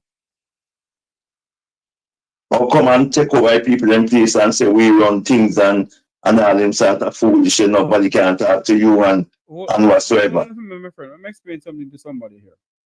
The Burger King franchise is owned by one individual. All the Burger Kings in Jamaica is owned by one individual that I know of. I'm yet to be corrected. Based on what I know so far, the franchise is owned by one person. The Burger King across Jamaica is owned by that same person who owned that franchise. I am yet to be corrected based on what I know. Now, you talk about Jamaicans going in other people's country and going with their antics. Let me tell you something. I've always said this and I don't apologize. Jamaicans take the dirty, nasty, dirty behavior. But everybody country in the world and believes that them run the people in the country. I live in the Cayman Islands for many years and I've seen it. And I'm going to shake my head. Jamaicans believe that when they go to other people's place, they must act the same way they act in Jamaica. No. Come on. Go ahead for me, Mr. Yeah, but yeah, as you're saying with Burger King, I don't know. Because you know one person owns the franchise, but that person you can apply for a franchise and you get that franchise in a brother Jeffrey. Yeah, but what I'm trying to say to you, sir, the person who owned the Burger King franchise, he lives in Jamaica. Just like the one where own the KFC. I don't know if he owns KFC because I know KFC is owned by somebody else. I said the one that own the franchise of KFC and they give out the franchise to different individuals. No. Listen to me, no man. What I know so far, the person who has the Burger King franchise in Jamaica, okay, he owns the Burger King around Jamaica. He don't sublet it out to anybody. The same person who owns Popeyes. The same person who owns Burger King is the same person who has Popeyes in Jamaica. Okay. The same person who has the franchise for the Burger King outlets in Jamaica is the same person, the same franchise for the Popeyes, I think. What I know so far, the person who has the franchise for Burger King in Jamaica, he owns all the Burger King outlet from Negril Point straight to Moran Point, if any day Moran Point. Well, if it's so ingredient because the brother will have the franchise in No.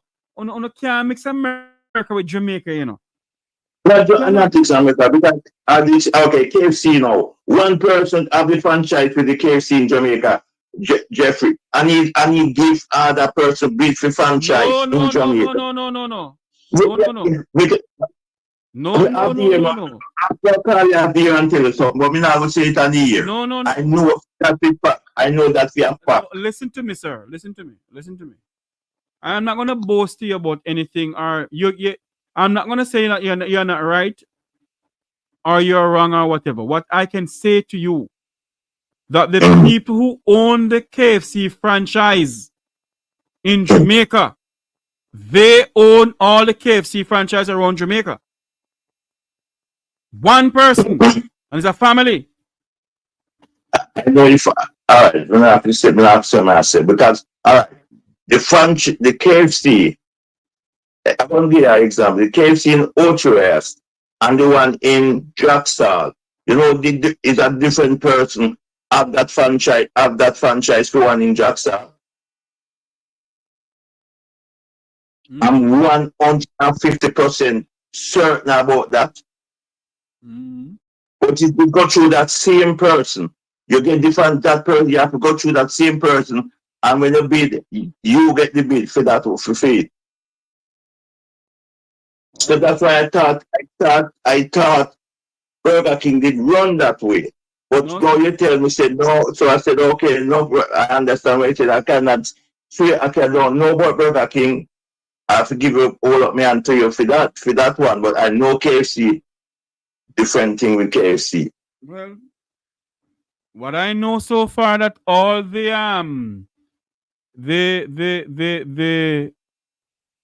fast food outlets in Jamaica, it may be owned by the franchise owned by one person that I know of. Right. And Yeah, I of know, course. hold on, allow me to speak now, man. Hold on now. What I know so far, as I said before, I am not disputing what you're saying.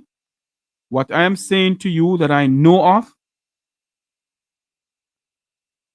and I don't want to call in the comment and nobody know free advertisement for my program. Come on, we're not calling one name. No. Me not call the company name. There's a certain company that has a name. All right? Of Jamaica. Me not gonna say nothing more. It name blah blah of Jamaica. It is owned by one family. And the family may have other people within the family that have different names that may own XQYZ. But what I can tell you so far, that the franchise for KFC is owned by one person. The KFC around Jamaica is owned by one person. That so you're wrong on this one. KFC, you are wrong on this one, but my brother. All right, okay, me now run it down. Thank you very much, my darling. Restaurants of Jamaica. Who own Restaurants of Jamaica? No. Who own Restaurants of Jamaica? Yes, sir? But no, I will tell you something after here, man. I'm not going to say to you upon the here. Question: who own Restaurants of Jamaica? But I'm not going to call no man, no person name. Who own Restaurants of Jamaica? I don't know who owns the Restaurant of Jamaica.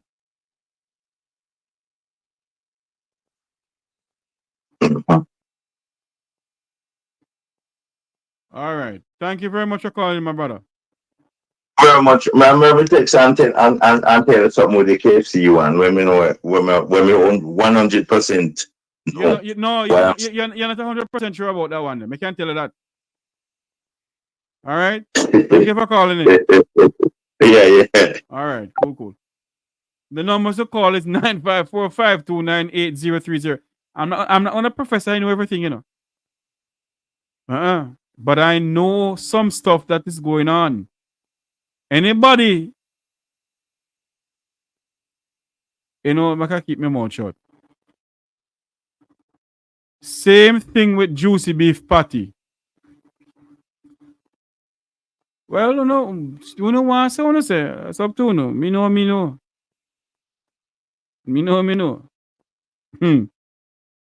Anybody can tell me if Burger King in Jamaica and KFC or Restaurant of Jamaica is on the Jamaica Stock Exchange? Anybody can tell me if Restaurants of Jamaica is on the Jamaica Stock Exchange? Okay. Oh, Oasis gas stations in Kingston. Hold on there. My good friend Lady P, good night to you. Hello? Miss P? Hello? Miss P, good night to you. Good night. They are some serious, and some serious pain, Jeffrey. Lord of mercy, you're live and air, you know. Yeah, man, yes, me and some pain, we got to do so for my foot. Oh. Anyway, me I listen to the program. Yeah, man, get some injection in my foot, but I'm Almighty God, sir. Listen me now. For the subject of I will know this talk about the restaurant of Jamaica and Juicy Patty. I used to work at a Juicy Patty franchise. And what happened? One person owned the franchise, but he sub out to other people. One person owned the franchise. That means you have to get it through that person. And then can you have to sell the product within for them law. So you sub out. Hold on, Miss P. I do not know about juicy beef. I know about Right. Burger King, and I know about KFC. About Right. juicy beef, I know So about juicy beef. yeah, because if you got some juicy beef, then do fried chicken, some not do it. But when it come to the patty, the cocoa bread, them officially every juicy patty officially under one Mm-mm. price. And anything once we go, everybody have to say, but you can if you have what it takes, you can apply to them and then come you have a building and then certify say yes it's good enough and you own you rent here whatever and then put in them things and you have to you put have up a certain rate amount you of make money a too. yeah, yes, and then them come and put in them this and them hope man and that and that and that and ono do and I do. But you can some sell beer product, some not sell it. So it depends. Me know about that, but me can't talk about restaurant of Jamaica. But me know about the juicy party.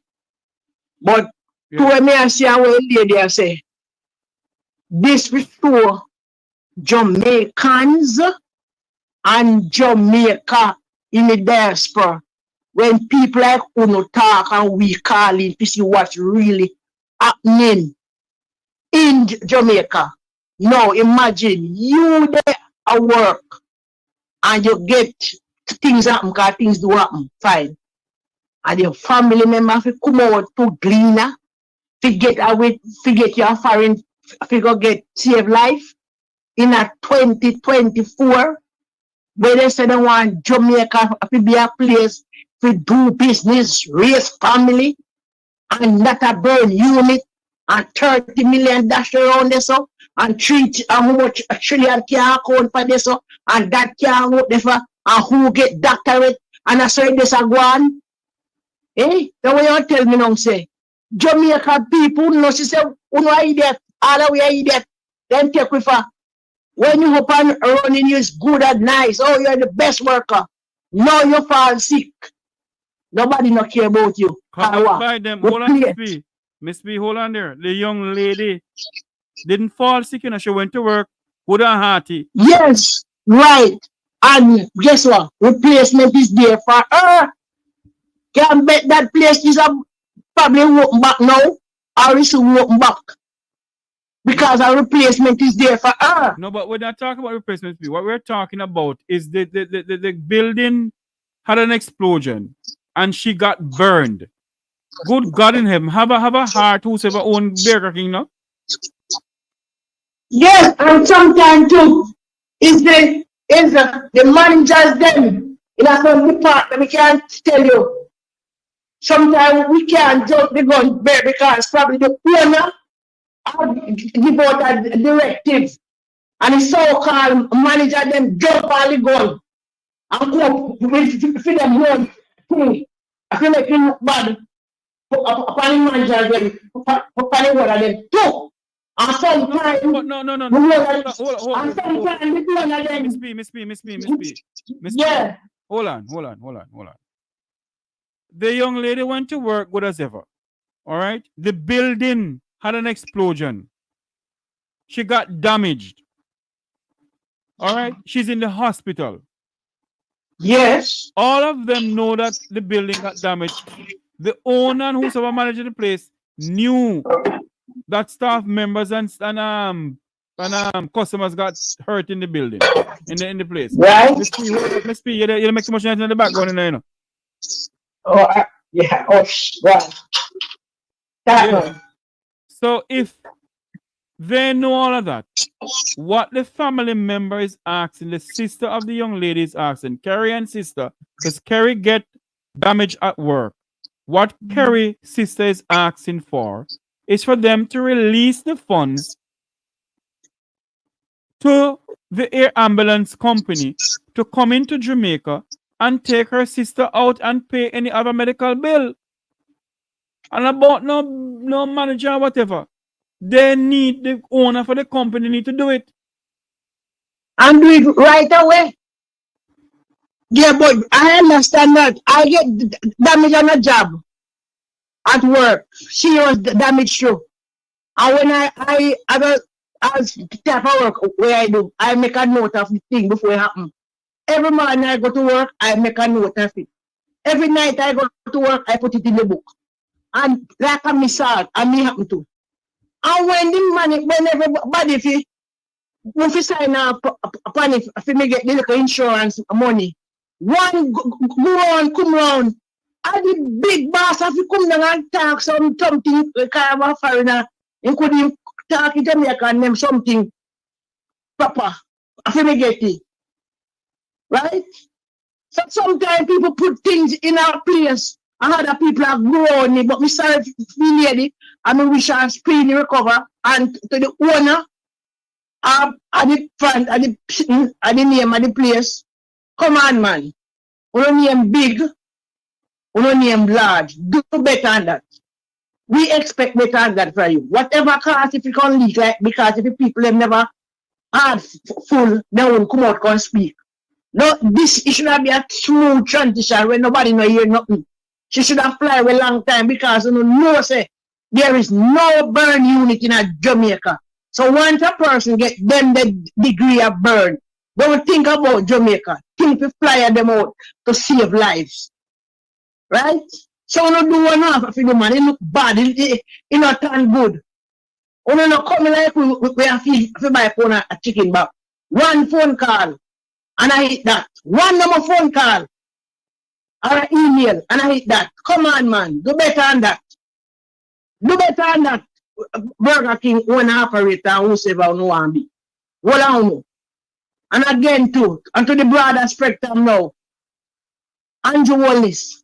You know, she said you is a total disgrace to Jamaica. Money dash where there's some money fling around there, so. And the basic important thing what we do, we don't care about people. And we look at idiot people we are on back of them. This lady, when get hurt, it could be your daughter, your niece, your friend, your baby mother, your sister, your own child.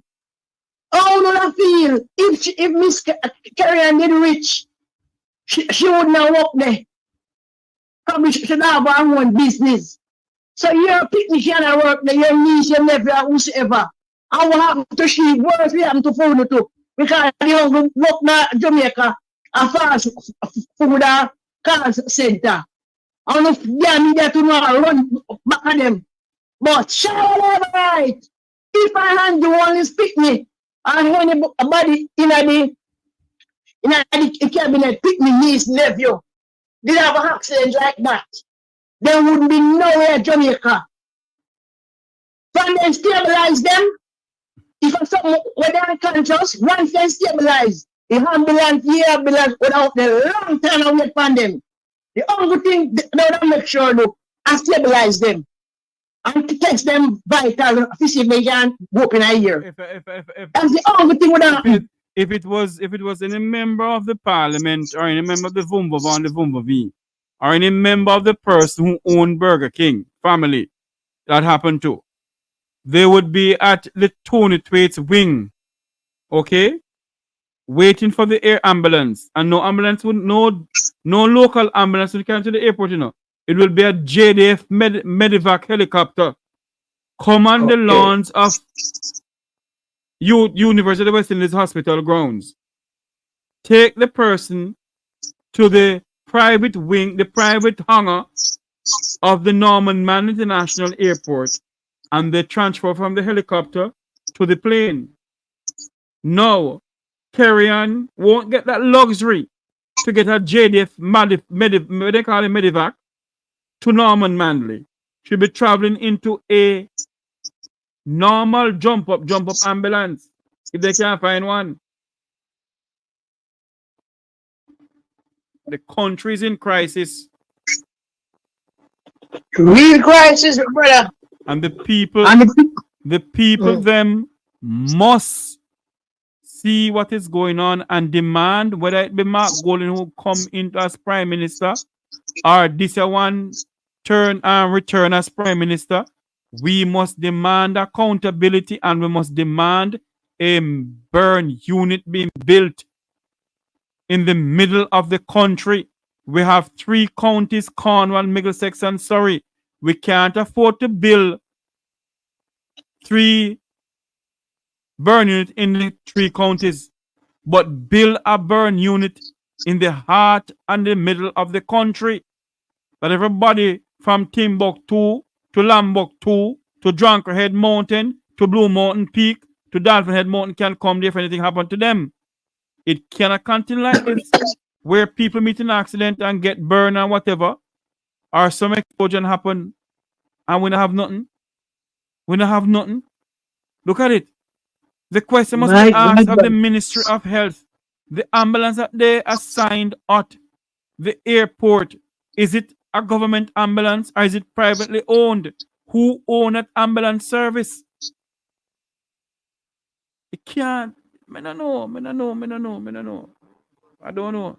Our nation and our people. I don't know. Jeffrey, right now as I sit down here, I go a doctor and they say me have one ill spore. That I me didn't know half of the top of my head.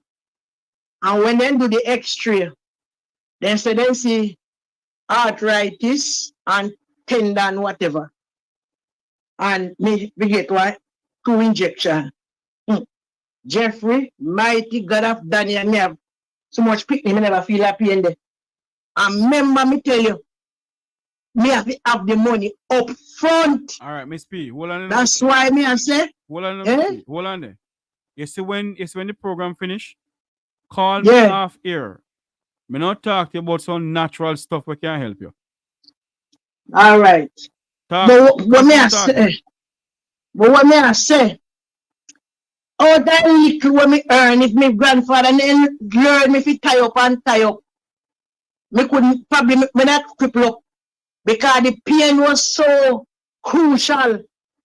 When me can't come off my bed, me have to me 2 pint and me not dance a ballet. And me do God me get here, me I tell you say the injection hot, the hot so till, but me endure. Aye. Me endure. Aye, me I tell you. All right, Miss P. Yeah, man, this me going back to class. Yeah, we'll talk. Yeah. I must say my deepest condolence to my good friend, East Kingston and Port Royal. I know she didn't say I must say it, but I'm going to say it in air. She have lost her mother, and on behalf of the management, the producers, my wife, and my entire family, my condolence to East Kingston and Port Royal family, who has lost her mother, one of our own students here on the Mequitalk program. I have not heard from her in a while, and I asked them to reach out to me, and somebody reached out to her, and she gave me a WhatsApp this afternoon. I'm supposed to call her back. I haven't called her back as yet because, to be honest, I've been up and down all day today. I didn't plan to do any program because I need to finish some schoolwork that I'm doing, but I need to come on here to speak to my students. And once again, my deepest condolence to East Kingston and Port Royal. She has lost her family. And, I know it's a trying time for her. And our prayers is with her family, with she and her family. I know what it's like to lose someone. I've lost my grandmother, who was like a mother to me, and it wasn't easy. I've lost a mother figure, was an adopted mother to me, who has been there for me in many ways, and it was very hurtful. My biological mother is still alive, but my foster mother, I've lost her. Honestly, face if I do my PhD. PhD now what? You not talking?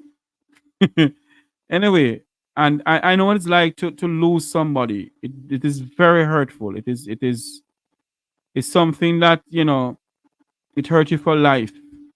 We all know it's a road for all of us to travel on. We didn't come here to stay forever. As what it said, is appointed unto man to die. And we have to go home to our maker. That is why we must live loving. In everything that we do, we must be honest and truthful. You know? And my prayers tonight, not only going out to my good friend East Kingston and Port Royal, but my prayers tonight is going out to the family of Carrie Ann and for others who has been injured in Burger King. My prayers for you all that you may get some compensation from Burger King or whosoever. Because this can't continue. This is something that it may, I hope it doesn't have to involve a lawsuit, but if it have to, then so be it. If that's the only way we can get for those people of the effluence of society to acknowledge that we who are working for them, we're not slaves, we're human beings. We're human beings. Now there's two sides to a story. We don't know what is going on with the Burger King side, if they have said anything to the family of Carrie Ann. But based on what Carrie Ann's sister is saying, and I believe Carrie Ann's sister, I don't know the young lady, but I can see the passion in her heart, in her eyes, where she's talking on the behalf of her sister, her loved one. And so tonight, we're asking the powers maybe to do something to assist, not only on the air ambulance side, but do something to make sure that this young lady is comfortable. Think about her long-term care. Her long-term care. Think about that. And I pray and hope that the owners of Burger King may find it in their heart to think about her health care now and also her long-term health care. And do something that will help her in the longer run. Now to the government of this country, to the government of Jamaica, to the Andrew Michael Holness government. And if it does not happen under Andrew Holness' watch, to the Mark Jefferson future government, the Mark Jefferson Golden future government, we the people are demanding that you do something about building a burn unit in our country. Every time something happens, when it comes on to burn, we get up and we speak about a burn unit. And when everything is done, we forget all about it. We forget all about it. Jamaica needs a burn unit. And Jamaicans need a proper health facility in this country.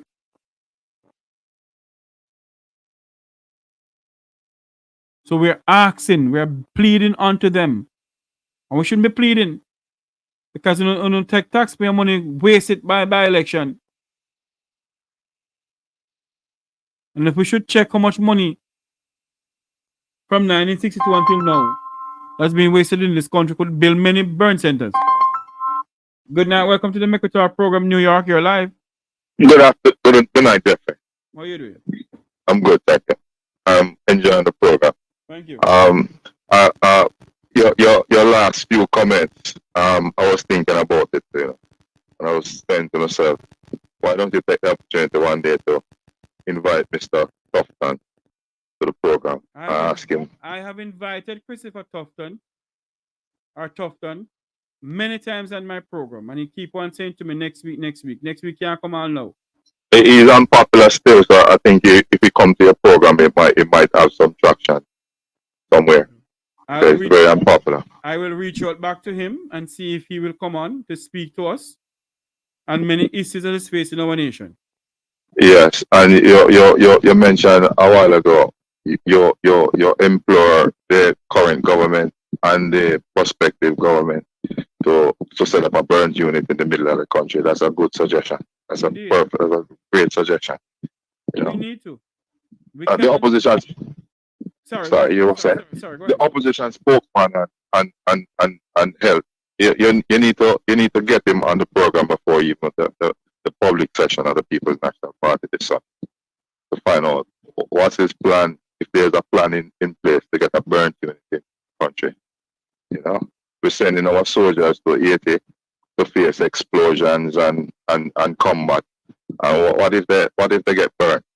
What if they get burned in Haiti? See it?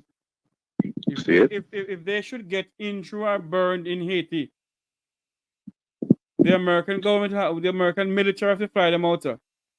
We have a lot of Burger Kings. We have a lot of fast food industry in Jamaica. What if more explosions like that occur? We're gonna end up in the same situation. So it's best to get the opinion of the current minister and the prospective minister to find out what is their plans, what is their future objective for a burn unit in the country. You know? That's a good question. It's a good thing, you know. I need to reach out to Dr. Alfred Dawes. I know a lot of people within the ranks of the government and the ranks of the People's National Party. I know they watch this program. And I'm going to reach out to Dr. Dawes. I have Dr. Dawes' number, and I will reach out to him to see if he can come on. And I'm going to reach out to Dr. Tufton too. Many of them earlier on, I hear you mention the curfew in Clarendon. And Clarendon is another central parish. You allude to the possibility that the curfew might affect travel for comrades going to the conference. And you want your big question if it was a deliberate act to curtail the movements of comrades in the community. That's a good suggestion too. It's a good suggestion. What suggestion are you talking about? Well, you suggest you're wondering if the curfew is a means to curtail movements of people coming to the conference. So I was just pointing to that possibility. No? Mm-hmm. So I'm not gonna. So any other issue you want to speak about? Well, you talk about the 24 soldiers and the 4 policemen going to Haiti. And no. You must have in total it's 24. In 24. Yeah. But you remember the plan is to get 200 JDF members. So, yeah. They can't get the 200. But the 200, those mercenaries were paid for. So what they do, they renegade on the promise to the. What proof that we know they were paid for? Well, the Kenyans get money, didn't they? 400 people. So we wouldn't be going there for free. Well, you don't know. It could never be. Why not? It couldn't be risking the life and the welfare of soldiers to interfere in other people's internal affairs for free. Let me ask a question. Where in the Constitution it say that Jamaicans military should go to another man's country to fight their gang? Well, we remember the United Nations, so, and that's a UN decision to get people in Haiti to support the mission. Yes, that's true. So that's the reason why they deploy soldiers to Haiti. You know, but you said the dilapidated state of our hospitals in Jamaica. You wonder if these soldiers were to get injured, spinal injury and all that. There's no benefit there. Benevolent society in Jamaica to cater for. You're talking about that. What you need to talk about too. That is one important too. Is there anything in place that the Minister of Defense, who is the Prime Minister of Jamaica, have they put anything in place for those 24 members of the Jamaican security forces who may go to Haiti, either come back home into a body bag, or come back home with a limb gone, or come back home, as you said, with some spinal injury? Is there anything put in place for them and their family? There's nothing in place, Jeffrey. You don't see from time to time police and soldiers fall on hard times have medical condition and have to set up a GoFund to get assistance. Isn't that disgraceful? Mm. We have overrun over $21 billion in the Cornwall renovation. And the fund is not stopped. We're still bleeding. We're still hemorrhaging money on that hospital. And the hospital is not finished. It's not even near completion. We need to sensitize with people though. And as I said before, programs like this is getting traction among the Jamaican people. I'm telling you. Well, let's hope and see. Let's hope and praise her. Yes. I'm going to give somebody else a chance to call it. And good night. I'll be still listening in. Thank you, my friend.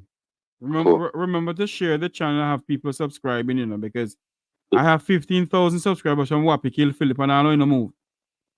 You have 15,000 effective listeners, Jeffrey. Don't watch other people subscribe and numbers are 100 because they don't attract the viewership.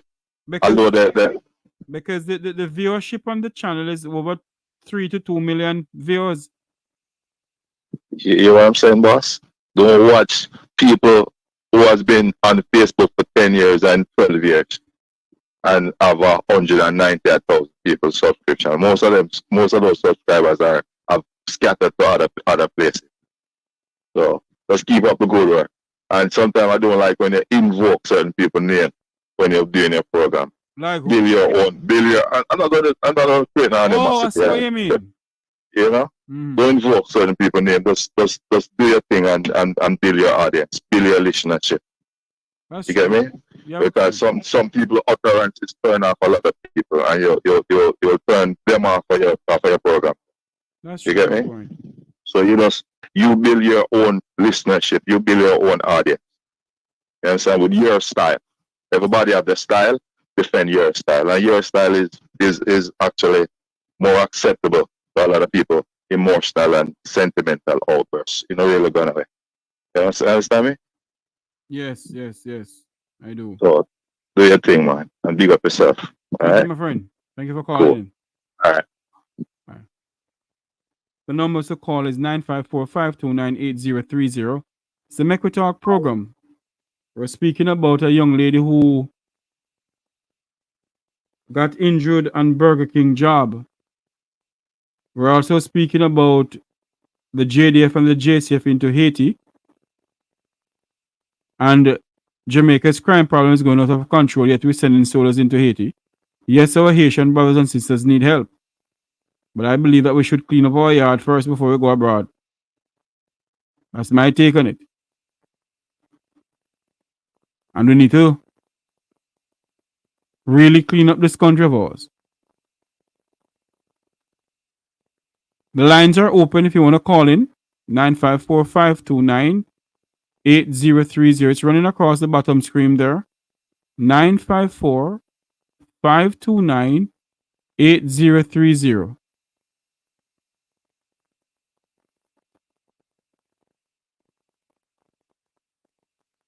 That's the numbers to call into the program here in the Make We Talk program.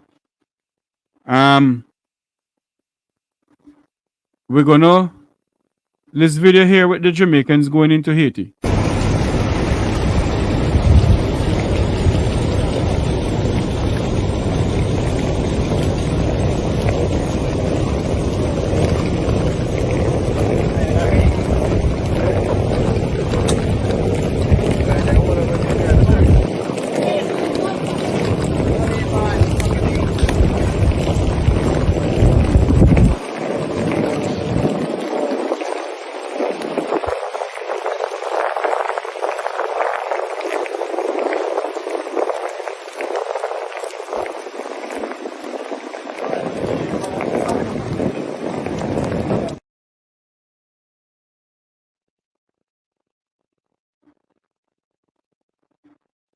Of course, I said the government should help them in not turning back Haitians from our soil. That's what I was talking about. I've been saying on this program that I do not agree with Jamaicans going into Haiti. You must remember what I said. I'm in agreement with the Jamaicans must help the Haitians when they come to our shores. I am not in agreement with the Jamaica's Defense Force or the JDF or the Jamaica Constabulary Force rather going into Haiti. I am not in agreement with that. That's what I was saying all along. I am not in agreement with the JDF and the JCF sending our sons and daughters into harm's way into Haiti. And I also said that when Haitians come on our shore, we can find out that they are not from any they're from any gangs or anything like that. We must grant them asylum. Because we do not know what can happen to us in this country of Jamaica, where we have to flee to other places to seek political asylum. God forbid we don't have to do that. Okay? I pray and hope that we don't have to do that. The Prime Minister sent an army with 20 soldiers and 4 police. It makes no sense indeed, my brother. Makes no sense. Him come out with him big mouth, him now, send 200 soldiers. And because we start hit out hard against him and saying, Before we close the program, I have to play back this video. The family of Kerry-Ann is appealing for help. They need help. I do not know them, but they are Jamaicans and I'm a Jamaican. And the owners of Burger King, if you have already reached out to them in the course of the night here to do something, we thank you. If not, we are saying it to you all.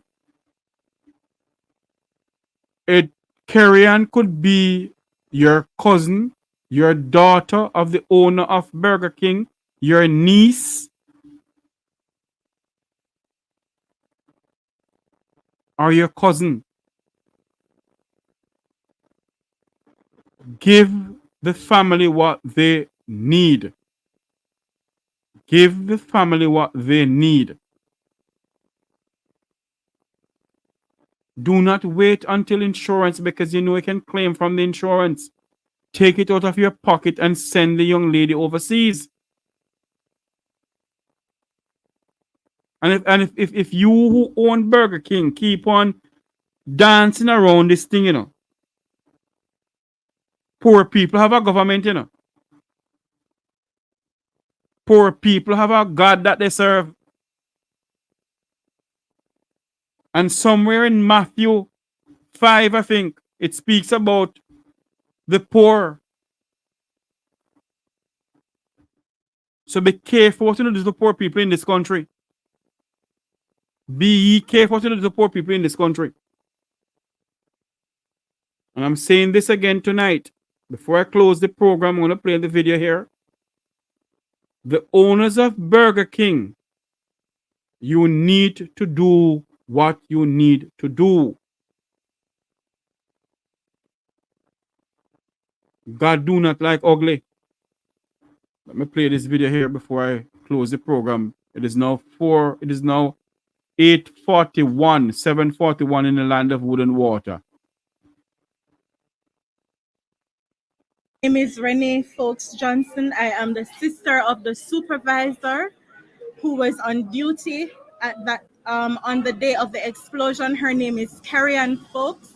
She is in urgent need of specialized care based on the injuries that she has succumbed.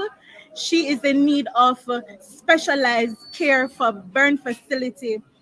There is no burn facility in Jamaica. And so at this time, the family is indicating and have made arrangements that we are and have identified a burn facility overseas. And we have made all the arrangements with the help of the San Mira Foundation. And everything is in place.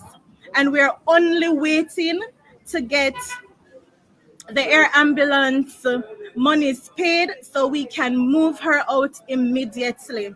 I implore the assistance of the Jamaican public, members of the diaspora, and anyone hearing this plea this afternoon to assist us in moving forward. We do not have the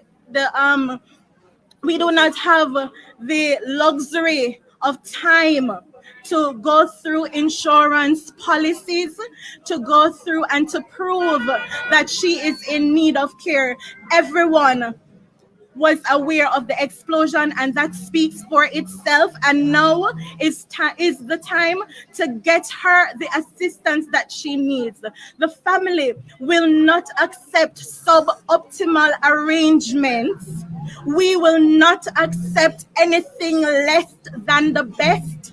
Burger King has assured us that they will provide best care. The family have identified a facility that we find acceptable, and all we need at this time is the air ambulance fees to be paid immediately so that she can be transported tonight to start getting the specialized care that she needs. We thank the KPH for all that they have been doing so far, but we thank the San Marino Foundation for the pillar of strength and the expertise and just the support that they have offered us.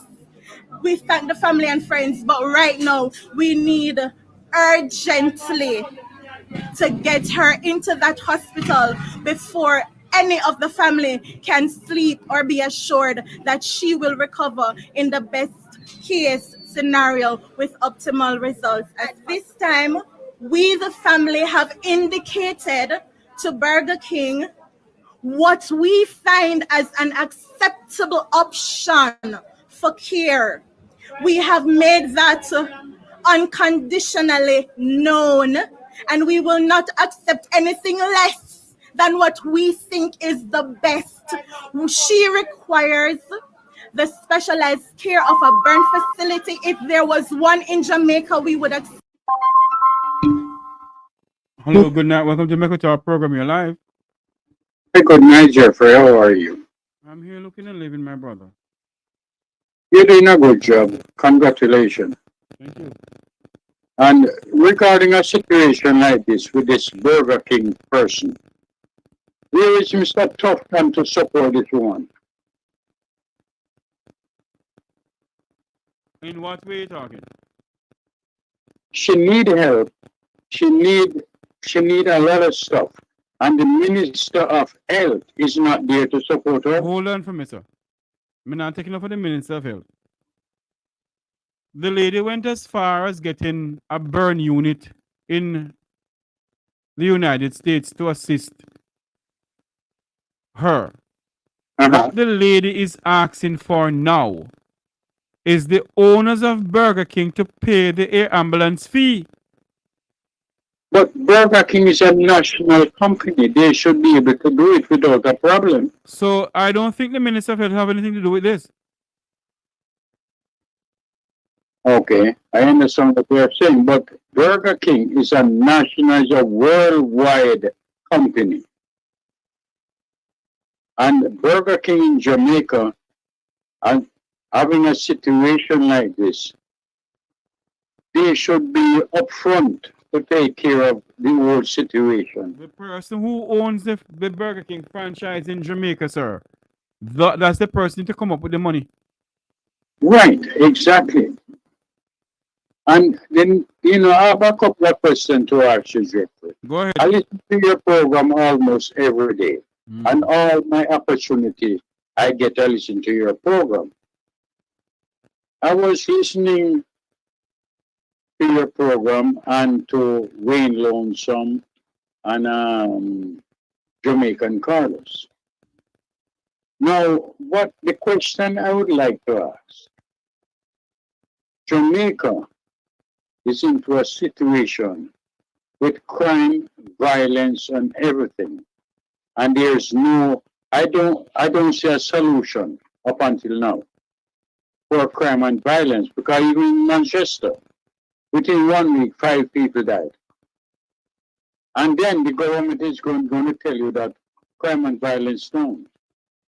The next question I would like to ask, what is so important about Northeast St. Anne? The amount of money that the Prime Minister is spending to have a by-election in St. Anne, there's a lot of schools that need repair, and a lot of roads need to repair. The farmers in Jamaica need help to provide food for the people of Jamaica. And he rather put Northeast St. Anne, it is so important that he put it all over this situation. Don't you think that the Prime Minister could use that 30 million also, sir, to help build a burn unit in the country, sir? Of course. So why is this Northeast St. Anne is so important? Ask the Prime Minister and his shower labor rights people about it, sir. You know, there are people who need help in farming. The schools need repair so that children can go back to school. And yet you can spend this amount of money to run a by-election in Northeast St. Anne. Why it is so important to the Prime Minister? And the rest of people are suffering from food. The Eagles in Jamaica raise up the food and out of poor people, they poor people can't afford food. And because I was in Jamaica, I spent 2 months in Jamaica. I came back a week ago. Yes. I talked to you when I was down there and everything. Right. And 1 pound of yam is over $400. A pound of saltfish is $800. I woke up with a value of $600. Hold on a minute. How much for a pound of yam in the United States? Well, in Florida here. Well, think about the cost to import it here. No, I'm asking you a question. And the markup on it. Hold on a minute, sir. Hold on. I'm asking you how much you think is for a pound of yam in the United States or in Florida? Well, a pound of yellow yam is over $3. All right. Hold on there for me now. $3, is it? Yes.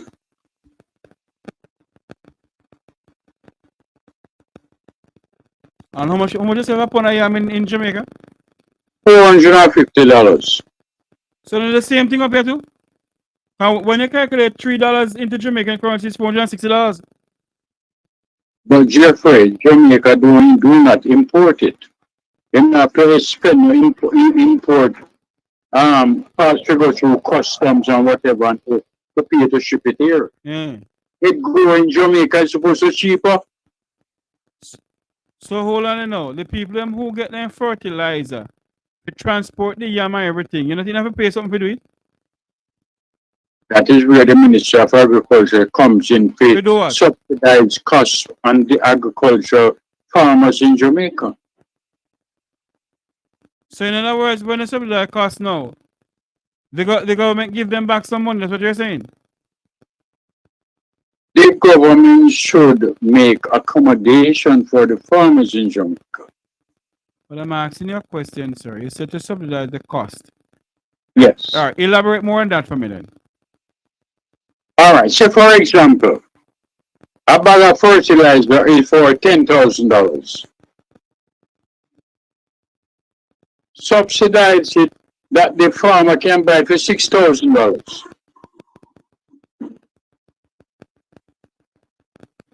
That is where the Minister of Agriculture comes in to help the farmers. All right, and let me say something to you now. And if they come in and help the farmers in that way, don't you believe that you have some people who are selling food items, gun provision and stuff, they go overboard with the prices? Eagles always do that. Oh. Because I'm a farmer in Jamaica. Oh. And Eagles come in and buy my things cheap and triple the price in the market. All right. So, okay, now, who's to be blamed for that? The Eagles. Even the butchers. The butchers in Jamaica come and buy your animal cheap. The butcher and the Eagles dictate their price to the farmers. how much they are buying it for. I lose one crop of okra. I plant 2 acres of okra, and they told me that back in the days, the okra was like $60 a pound. The eagles are buying it for and selling it back for $150 a pound in the market. And I said, no, I want $80 a pound for my okra. And all the eagles them coming and offering me $60. I said, get out of my farm. Get out now. I rather lose my crop and lose my 2 acre okra and run them out of my farm because they are parasite on the farmers. So hold on, you say something about they're parasite on the farmers, So how government is to blame with this one now? There's a Minister of Agriculture that control farming.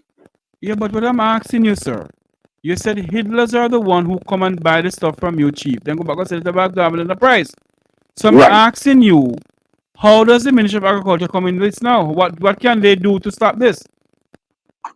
They should come in and take the things from the farmers and export it and make an income for Jamaica. So what you're saying that when they do that, how many are in the country then? There's a lot of farmers there. So how you hold on there for me? How you know that then because I know they export yam from Jamaica. I know that for a fact they export yam and sweet potato from Jamaica and Irish potato. Yes. They do. And okra too. So okay. Because I've seen some Jamaican okra up here.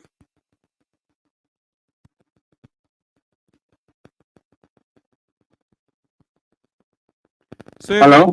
If they do that, sir, I mean, I'm trying to figure out what you're trying to say to me then. What I'm trying to say, that the government can do a lot better for the farmers in Jamaica. And they can do a lot of export from what the farmers produce. And I'm saying to you, sir, they do that. I have seen in I think that was sent to me. I didn't pay it an error. It was sent to me by somebody. One of my students sent it to me. That they're exporting yam and they're exporting this and they're exporting that. Okay? But they said they're not doing enough. Right, that's what I'm trying to say. Okay. That is what I am trying to say. Because in the area where I live, in Jamaica, and we do everything there, they could set up an area with the Minister of Agriculture because it's a farming area. When it comes to callaloo, okra, pumpkin, cucumber, you have a lot down there. And the Minister of Agriculture could set up an area. They don't have to pay the farmers the same time when they take it from them. Because this is what the eagles do. Hold on. You hold on a minute for me now. Yeah. Did you know that government is in the habit of not paying people their money? No, I don't know that. Okay, well, let me tell you something. I'm not going to apologize about anything. The government of Jamaica, whether it be the JLP in power or the PNP in power, yes, they have a tendency of taking a long time to pay people their money. Oh, I know for a fact. I don't know that. I know for a fact that if you're running a canteen, that is operating in a school and you're running a canteen. And you're supposed to serve the school population, say 300 or 3,000 food then. Yeah. You have to take the money that you have to operate the canteen. Then you send in a bill to the minister, to the office of the Prime Minister, the Minister of Education, or wherever. I have experience about that. Me, sir. And when you send it in, it takes you all 1 year before you get your money. Oh, I didn't know that. I didn't know it was that long, but I have experience about that. I was a president for the PTA for a certain school in Jamaica. and I have to donate to the canteen. And I have to buy chalk and give it to the teachers to go to write on the blackboard. In those days. It's still going on, sir. It's still going on. I was the I president. know teachers right now who have to Yes. take money to their own pocket to buy markers and pencils and whatever. I have to go down by Songster's bookstore and I said, Mr. Donald, I need some chalk for the school. Every month, I have to buy 5, 6, 7 boxes of chalk. Sometimes don't sell me and give it, don't donate to the school. Then teachers in the United States have a bad thing of their own pocket too. I didn't know that. Understand. Yeah. I think only Jamaica Anyway, have this damn thing going we on. need Jamaica to become on top. We don't want Jamaica to continue to a third world country. But sir, the Right? only way Jamaica can become We on need top, to sir. come out of the third world business. Sir, the only way Jamaica can come on top, sir, if we the people or the people in our country can start standing up on their own 2 feet and demand accountability, sir. I agree with you. When we outside of Jamaica yapping our mouths, people are saying, but the people in our yap their mouths, so when I yap on the mouth, for? We sound like Jamaica. No sure. Okay, same way, sir. All right. Have a good night. Same way, brother. Thank you very much for calling in. Okay, keep up the good work, Jeff. Yeah, man. Thanks much. All right. Good All night. the best. Bye-bye. It is now 8 o'clock in Jamaica, 9 o'clock in the United States. This is where we're going to say so long from... Good night, Miss P. Welcome back to the program. I catch a little topic for the ignorant business. Yes. I'm a big igler. Listen me now. What the gentleman is saying, an igler buy the goods from the farmer. The same goods, he or she buy it from the transport area. And more time, implant him okra down at Timbuktu. So you have to go down at Timbuktu, pay one vehicle from Timbuktu to carry up upon the main. Then you have to pay buy again for one leather driver to carry a curry.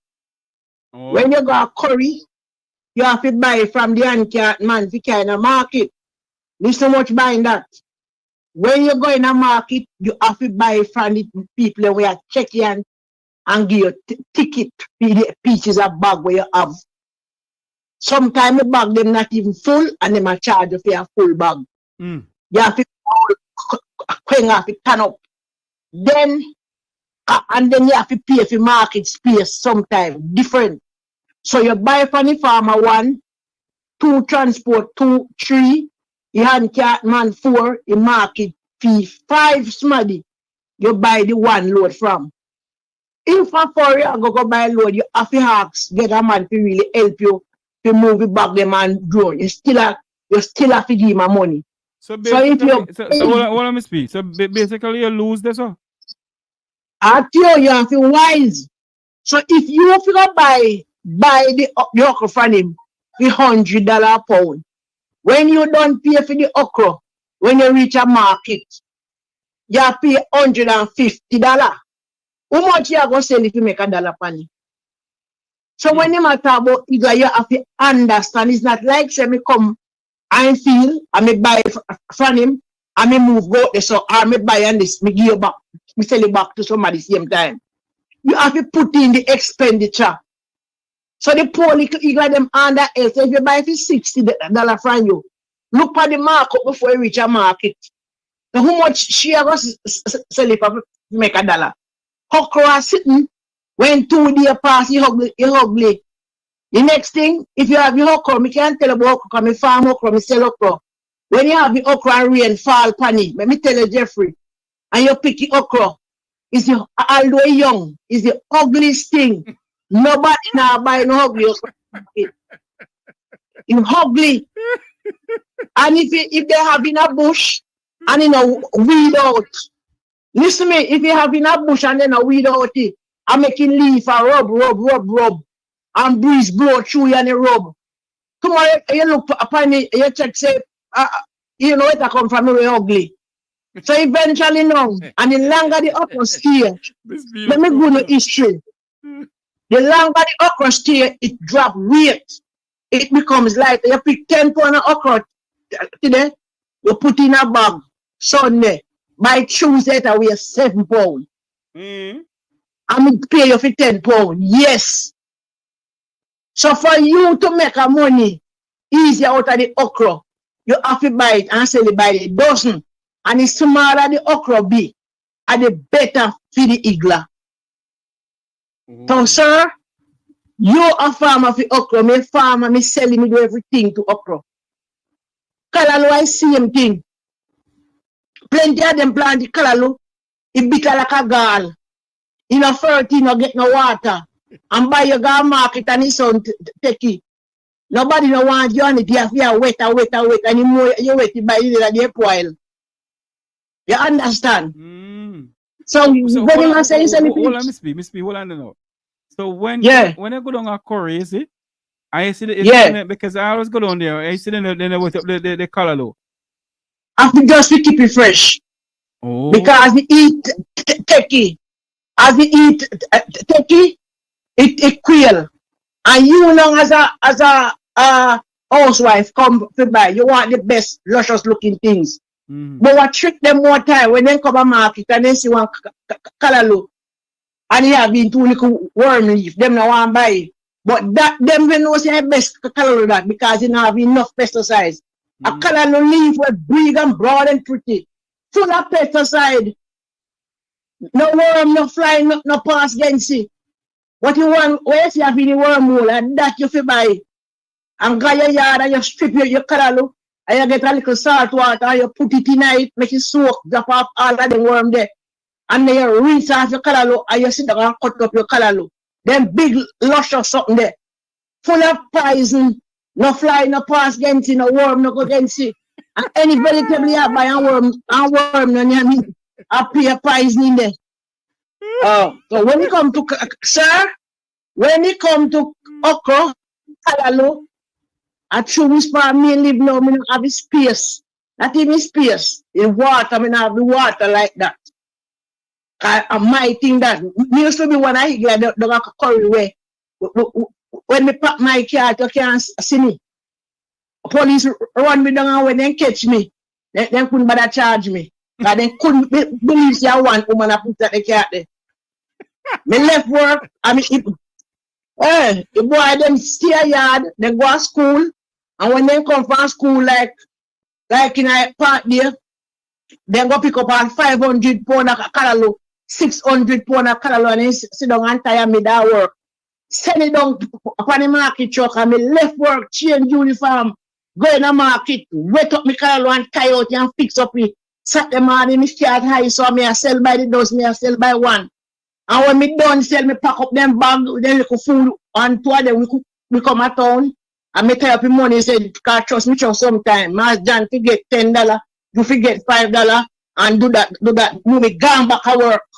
And then keep up some new uniform and new clothes, and me gone back to work.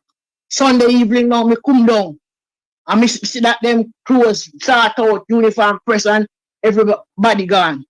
So when it come to Iglarin, ordinary igla, where you see in a market, you know, easy upon them. Right? And you want them in a market we buy wholesale and sell back, and them be easier to make a better money. Sometimes ignorant a gambling, especially when you do ignorant for food because of something was spoiled. So after certain hours, if you sell for $10, and when you touch 1 o'clock, 2 o'clock, and you say no, now go on, you have to sell out. If you sell a bungalow callaloo for $50, you have to start to say 3 greens for 100. People now left you cheapness. 3 bungalow callaloo for 100. Just to get rid of it. And when you don't take out a peel, you get nothing left sometime. But you have a next time, you lick your finger. I saw that gambling. Oh. So Miss B. Hey. May I ask you something now? Silicon Valley Bill yet? Hey, you know, see where man artists. They are me, them. I don't know Silicon Valley. Look, I mean the Northeast asking if three sister market make a watch.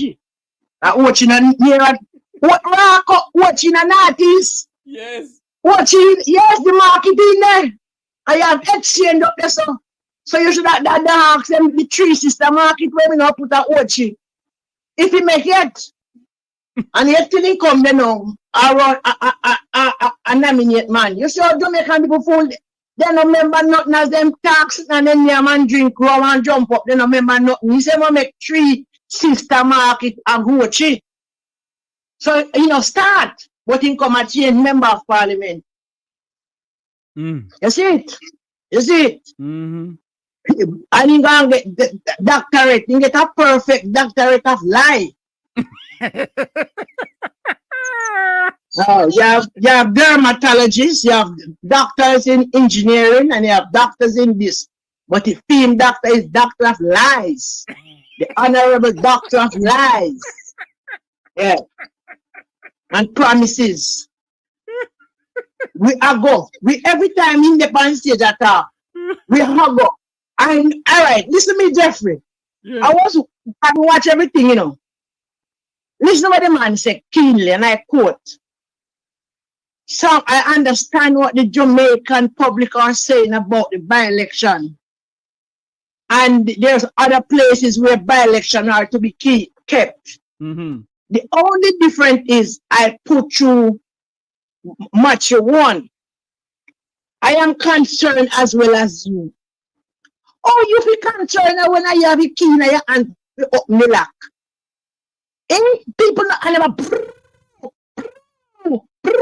and then listen what I say now. You have the key. Just like how you sit before this computer with your finger if you just touch a button and hang up. And you gonna tell me, say, you are concerned as well? Mm-hmm. Remember, one person dead, you call that natural causes. And the people in my center must suffer for your representative. Somebody dead, Controversial legislation, say Miss Rimple, that he left, and then she resigned. Put nobody down there. But you have a sitting member of parliament and you force him to come out, and in 24 hours, you announce that you put the next person. No, my God, Jamaican people are on you. And it's not like, say, not dead, is somebody dead. If somebody not dead, to say, well, the person dead, because the one where they are St. Thomas. Brother, me don't know what happened. Me don't know what happened to Jamaican people. And sometimes I look at the Prime Minister, he have about 3 different countenances. True. He have a style when you open your eye, like you see devil. The devil from the pit of hell in your eye. The other day, they asked him a question about, wait a minute, about him declaration.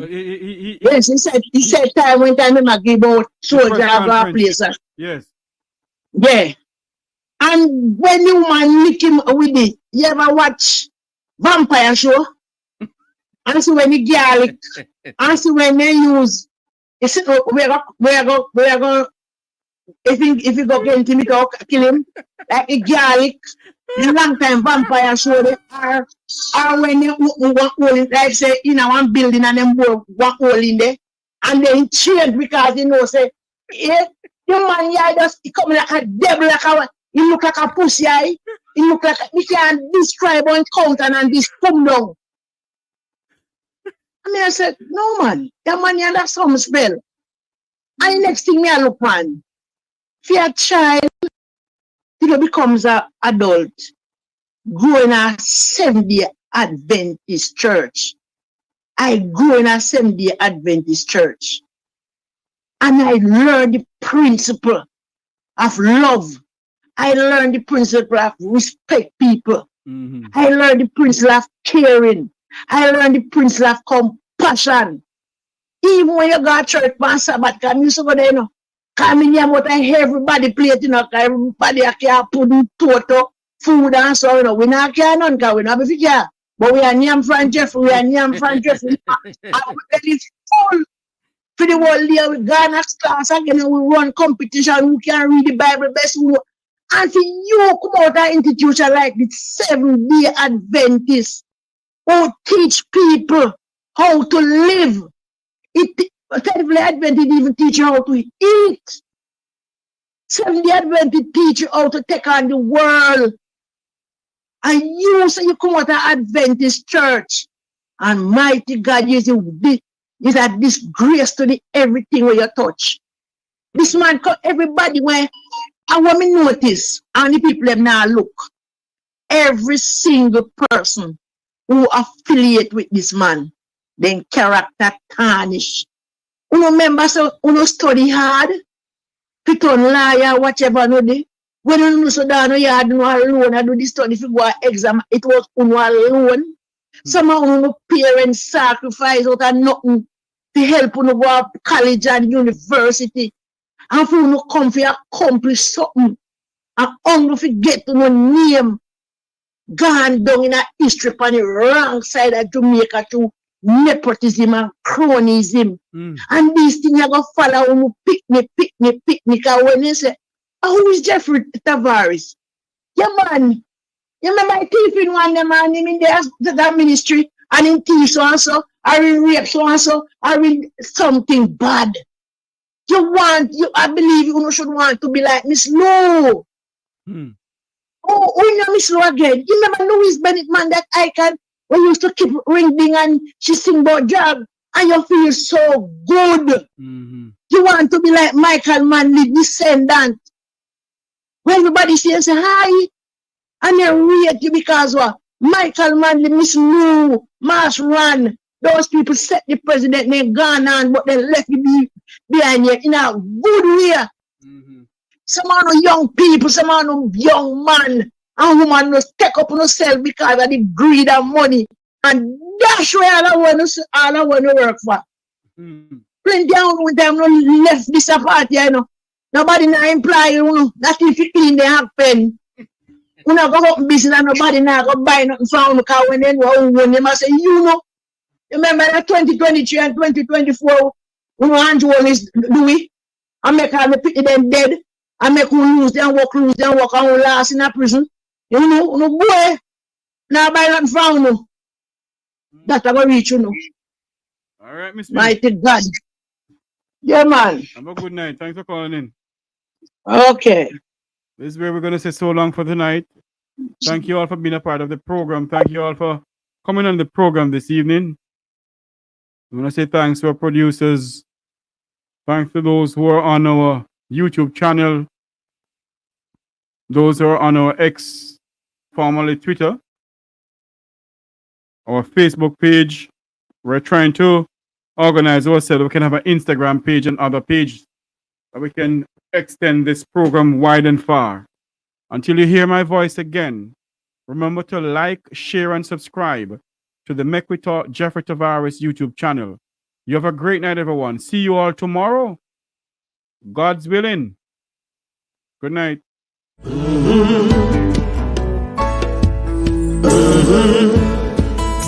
When the game gets rough and this life just seems so tough, make we talk, my people, make we talk.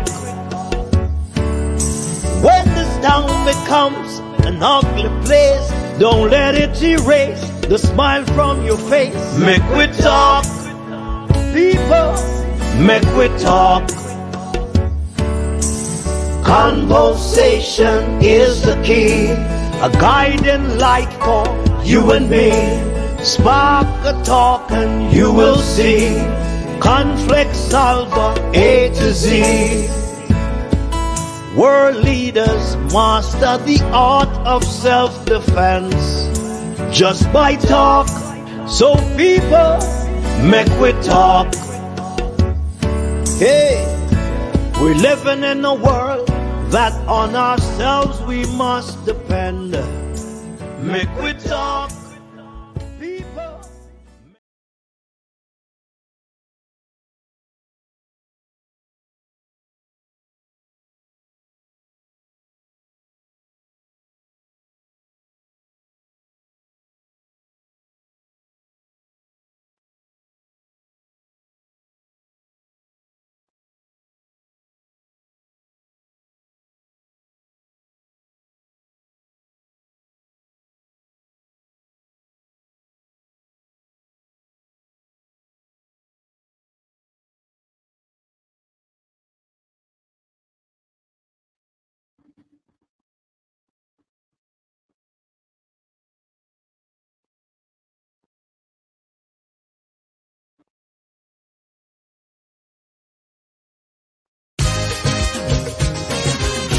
This is Crazy J, singing from out of Jamaica,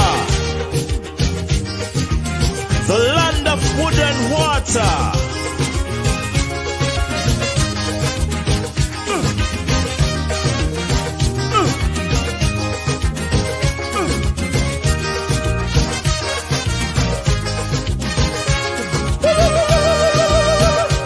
The labor rights are luxury liner, failing Jamaican people. With the captain, them call him Brogard. For 2 terms, them full of a greed. Nigel Clark start stepping away. Labor rights chief start rock away. Somebody call Brogard, because this really look bad. Labor right a ball when things start to fall. Hold me head when me hear somebody call. Labor right, this ship is sinking. Brogard, the sea look rough. Oh yeah, the gas tank almost empty from we left the city. The high pressure reading low. Nigel abandoned the ship. Jamaica don't stay on it. It's sinking very slow, very slow. Oh no, Brogard don't know what to do. Whoa, whoa.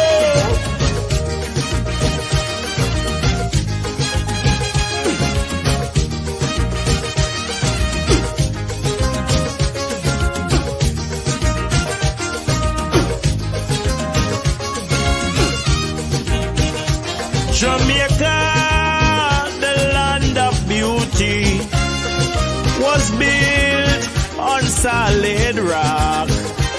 The labor rights, them trying to wreck we. On them, Jamaica turn them back. Hey, Jamaica, step out and vote PNP. Marky G is all that we need. Jamaica will be back slow. Marky G is the way to go. Labor right, them look dull. Them look dull. You should have heard the labor right, them a ball. Brogard, the ship is sinking. Brogard, the sea look rough. Oh yeah. The gas tank almost empty from we left the city. The high pressure reading low. Nigel abandoned the ship. Jamaica don't stay on it.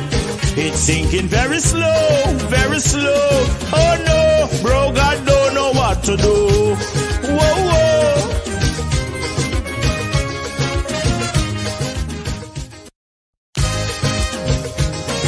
Unity is strength. Make we reason. Make we talk.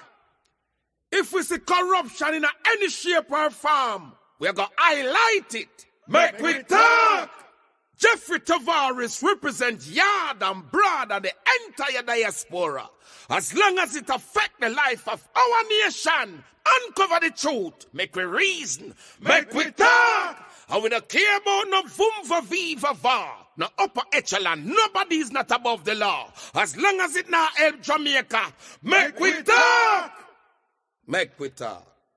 Unity is strength. Make we reason. Make we talk. If we see corruption in any shape or form, we're going to highlight it. Make we talk. Jeffrey Tavares represents yard and broad and the entire diaspora. As long as it affects the life of our nation, uncover the truth. Make we reason. Make we talk. And we don't care about no vumva viva va. No upper echelon. Nobody is not above the law. As long as it not help Jamaica. Make we talk. Make we talk.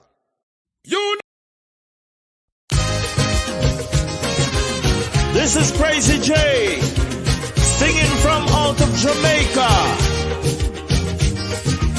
the land of wood and water.